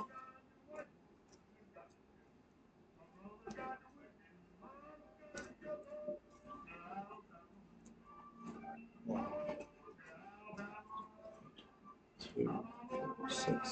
Got one extra for some reason. Try to figure.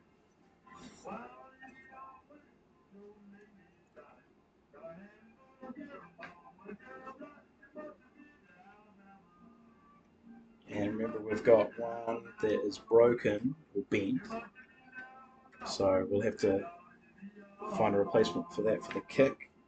And what was the other thing that we needed? We needed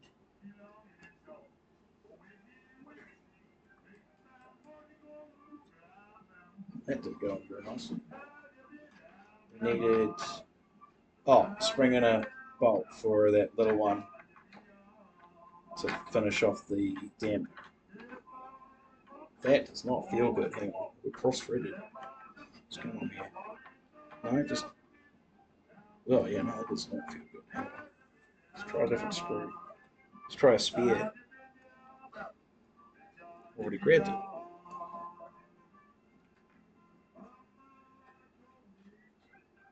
No, so it's not the. Damn it, so it's not the screw.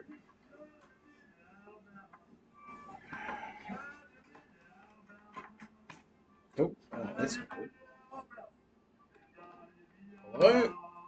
Why have to be difficult on the first one? Outrageous.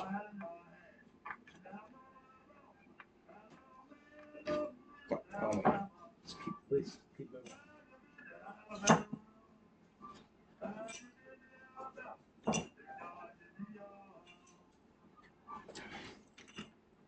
But yeah, that's not a good start on the top ones for some reason.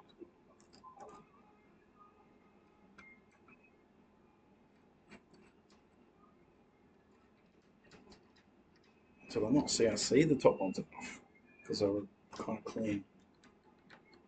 That one's all right.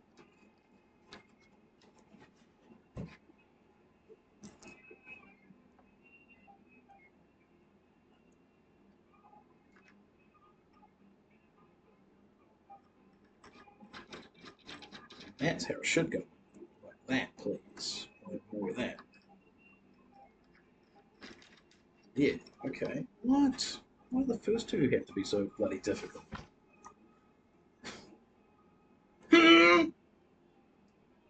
Riddle me this, Batman! Another difficult one, okay. Is it getting caught up in the spring washers? No, it's not. Okay. Just fucking.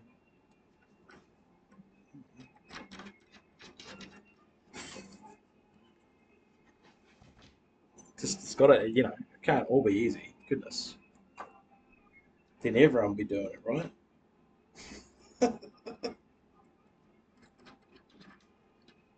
It's so easy! What's wrong with you? This is so easy. Anyone could do this. A monkey could do this. A trained monkey.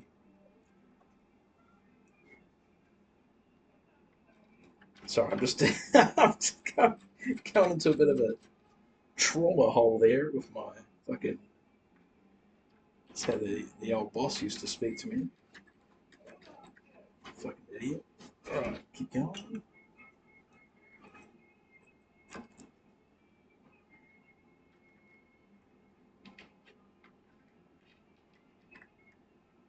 For the record, my old job, well, my current job that I now freelance at,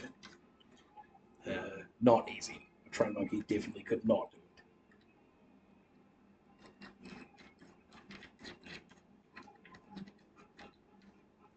I mean, it could certainly do aspects of it, but not the whole job. Certainly not. Customer service would be. Actually, customer service I might pay to see. You know, excuse me, can we get those lights on over there? shit into hand and throw it. Wah! Wah!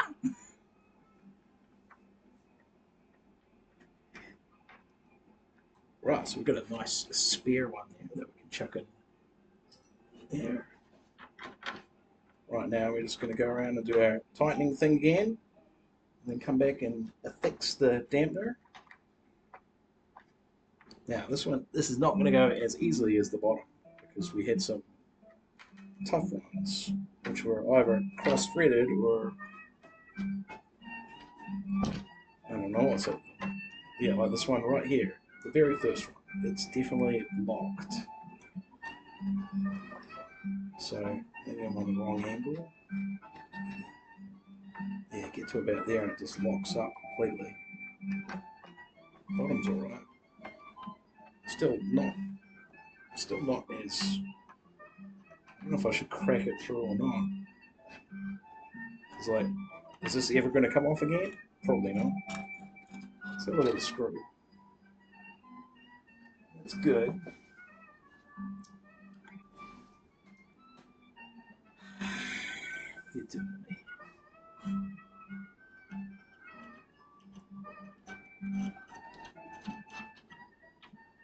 Yeah, it just gets to there and it doesn't want to go any further. That's all loose. Maybe there's a bit of build-up in there.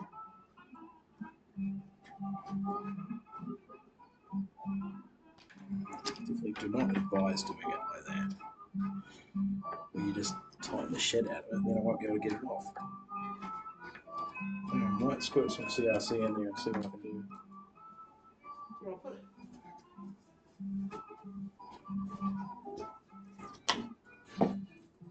Nozzle attachment.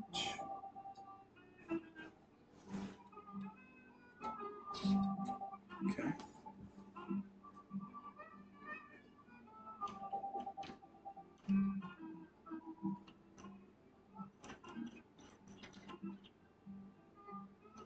And it just sort of hits a wall.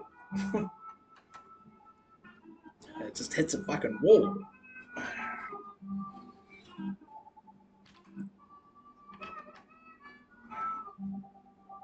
I mean, we've got to get it tighter than that because it's wiggling around. It's my multi-tool.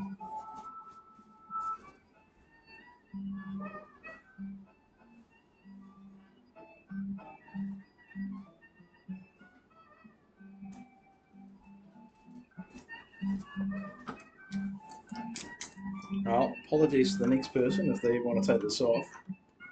It's not going to be easy.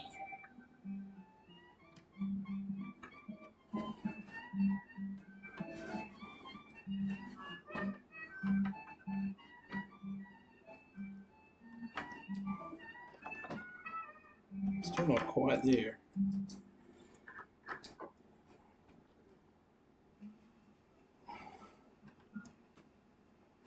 We're getting there. I want to strip the thread. And I certainly don't want to crack the vinyl. That's not. We're at no risk of doing that because it's still wiggling.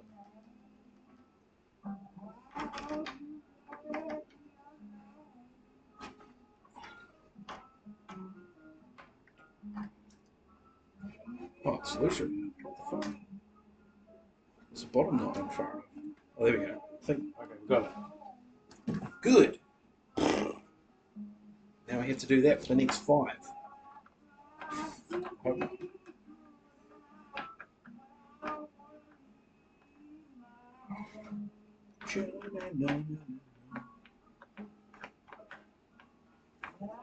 Yeah, I always do this kind of stuff by hand because I just had bad experiences with drills. I have used drills in the past, but man, you don't want to slip, you don't want to strip anything, you don't want to burr anything out, you know? And the drill will do it real quick and then there's no coming back. That's good. So cautiously, take your time, by hand. That's the way to go. I mean, like a problem like that I just came across. If I'd hit that with the drill, who knows what I would have done to it. Stripped it straight off. Just squeezed it too hard, torn the vinyl with a wrap. Broken the lug, split it. That happens.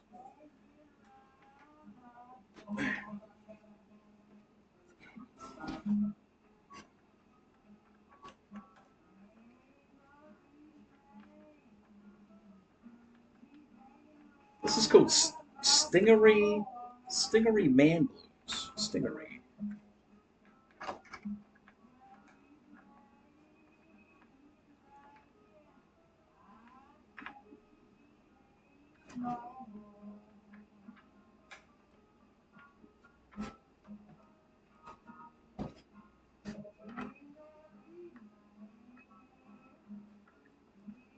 What does Stingery mean? Is that a place? Way down yonder in Stingery. Or is it is it a name for something? Like he's a stingery man? Like he stings people? that, that's definitely not right. Watch out, ladies. You're gonna get stung by that stingery man.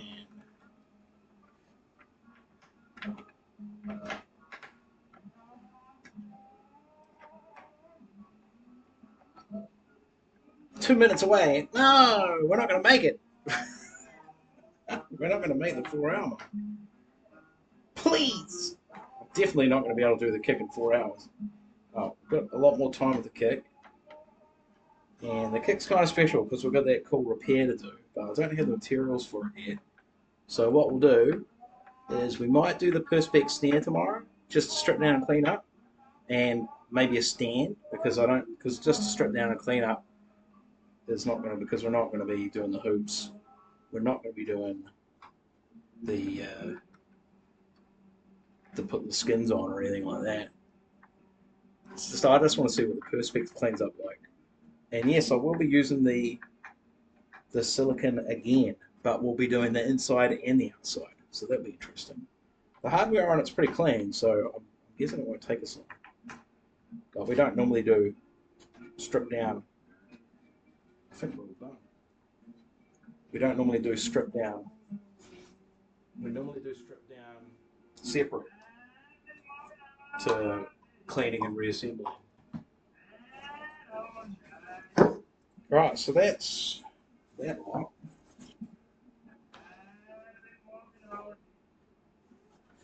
I'll tell you what, it's once you get some chrome on this blue, whoo-wee, look at it.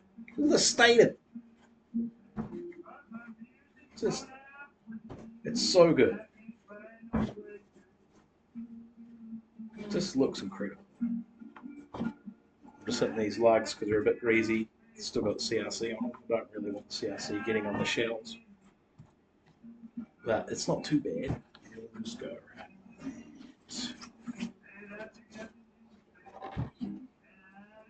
You know? Something like that. Damn. Hot damn. Hot damn. This looks good. It just looks so fucking good. You know? You drummers out here, your favourite colour is blue. Well, guess what? Have I got a kit for you? Right, let's get this puppy on.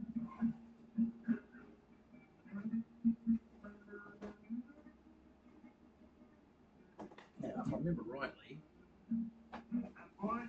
so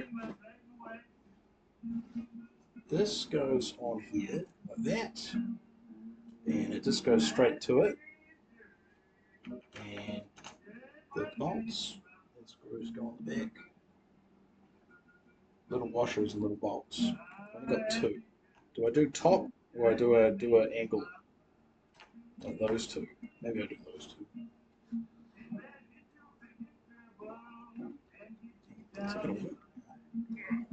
Let's pick it up.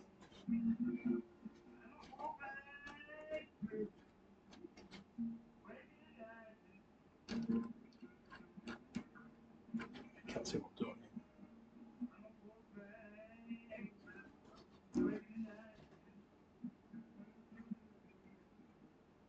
Hello. I'll put the spring washer on first. That was a mistake. That was a mistake.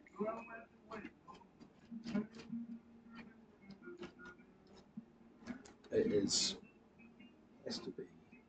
Oh wait, there is only a spring washer. Wait, there's no washer. Hang on. No, that's not right.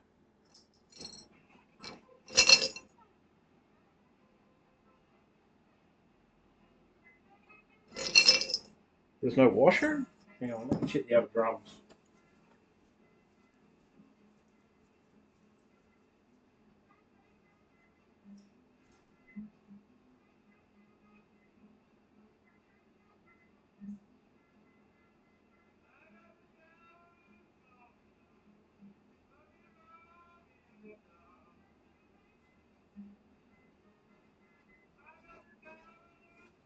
Here's one of the toms I prepared earlier. Those cooking shows.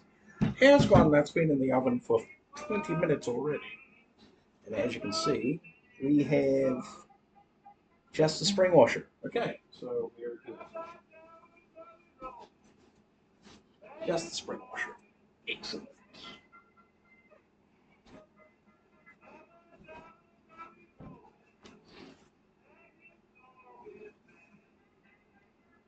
And I dropped it.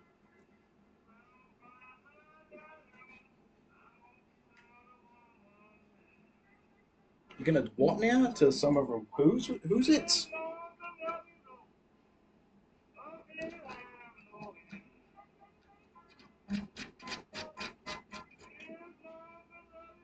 Just gonna figure tighten it. I'm not gonna cook this because it is plastic, so I'm wary. In fact, I'm not even gonna. I'm just gonna finger tighten it because we haven't got the other one yet anyway. And then, so we've got our little quick release mechanism that goes on here. And then, hang on, you can't see that. So because of there's an angle carved into it like that, this has an angle in it. So when you turn it, it pops out. And then when you unturn it, counterclockwise, it pops back in. So there you go, quick release dampener adjuster. And then the whole thing gets held on via this thing, the tensioner. And I've completely fucked up, so I'm glad I streamed that because this needs to be on.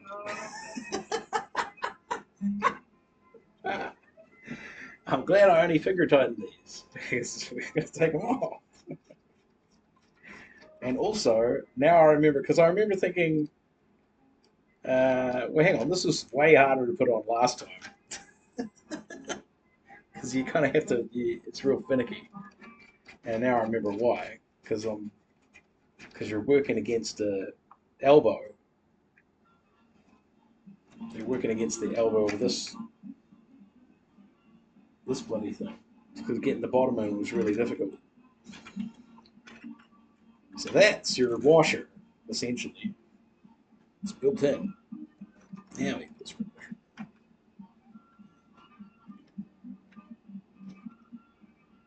Yeah, really fucking awkward. Not fun. And this one here is especially bad because it's like on a fucking angle. Excuse my French.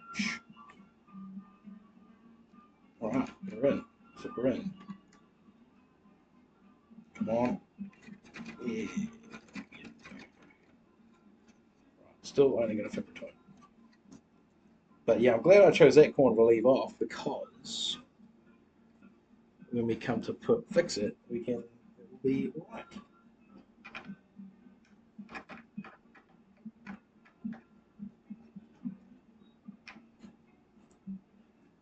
Right, and then this is supposed to grip onto here, pull that forward. So we're just gonna, but because we're gonna cut now thread to stop this from popping off, we're gonna have to be pretty forceful with getting it on. Get it on. We're gonna have to be as forceful as T-Rex is when he sings his bloody songs. And that looks like it's on a wacky angle. Why is that? Yeah, it doesn't matter. Right, so I'm experiencing resistance. And I know it's because there's a cut thread, but we're just got to bust past that to get onto the original thread. And there we go, we're within our working distances. And that's probably too high, come down a bit. So now we should be able to pop it up like that. Why is it still spinning? It should lock. Okay, so that's something's not right here. So this is on a funny angle for some reason. Have I installed it wrongish?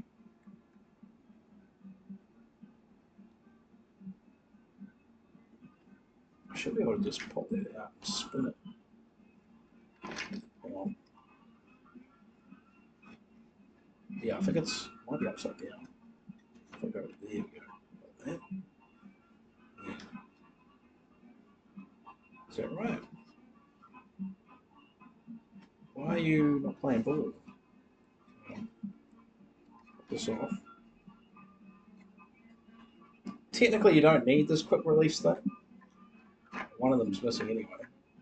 But what is that? Yeah, it's like on a funky. Yeah, it doesn't like being there.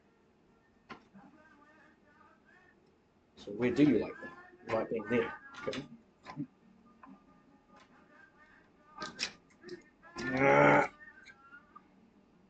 That's cool. I can dig it. I'll just explain to the new owner, assuming it sells, because it's entirely possible you don't want to. It's the risk you run, restoring things. Just explain how these work, and that they're plastic and they will break. So maybe just do it manually. They're just for show. Yeah, just use your tamper manually, but you can quick switch it on. What's going on? Is that crack separated? Is that what's going on? Oh, it really isn't. Okay, it's just funky angle. So release, tighten. Yeah, it's on a weird angle. I don't like that. Other ones didn't do that. Oh, whatever. Yeah, look at this one.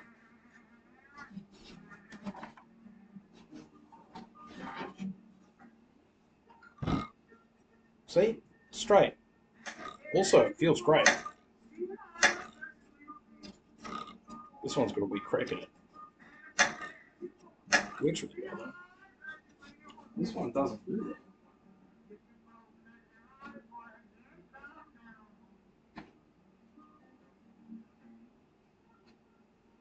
Oh, maybe I need to put like a bit of some kind of silicone grease in there or something. Yeah. Oh, yeah. That might be the actually that might be the problem. It's like it's gripping. Well, that's an easy fix. Hang on, stand by. Oh, we're 10 minutes over, guys. But this is an easy fix, so let's do it.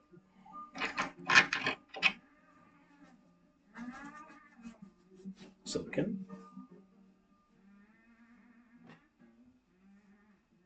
And okay.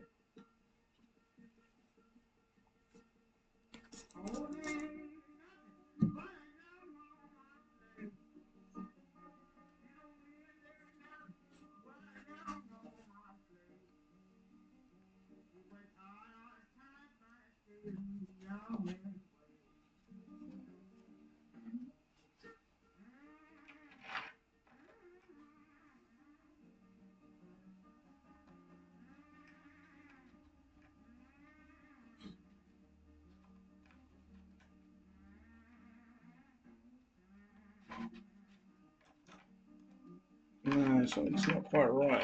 It's like a bit loose. Because that's the ah. Oh yeah, yeah, okay. So that has to be there.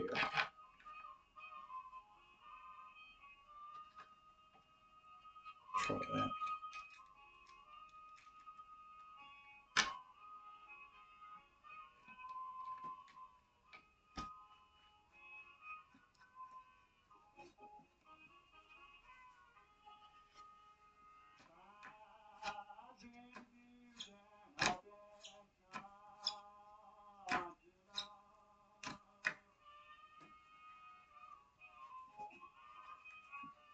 I might just say they're a bit fragile.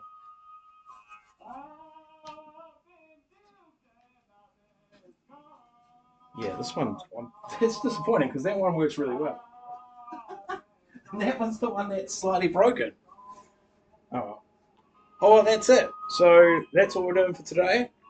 We'll be back tomorrow with, I'm guessing it's going to be, because I haven't got the materials for the kick drum repair, and I need some other hardware bits and bobs, so I might as well get those on a minute. I'll write a little wrist, a little wrist on the wrist, the fret on the wrist, a little chiffon on the wrist, alright, and I'll write that list, and I'm checking it twice, and I'm going to find out what I need and what I don't need. And yeah, no one jumped in, but that's cool. You guys can come back and watch whenever you want. I will be storing these and uploading them to YouTube soon, so see how it goes. With my 100-year-old music, which should not get a DMCA copy strike, but who knows?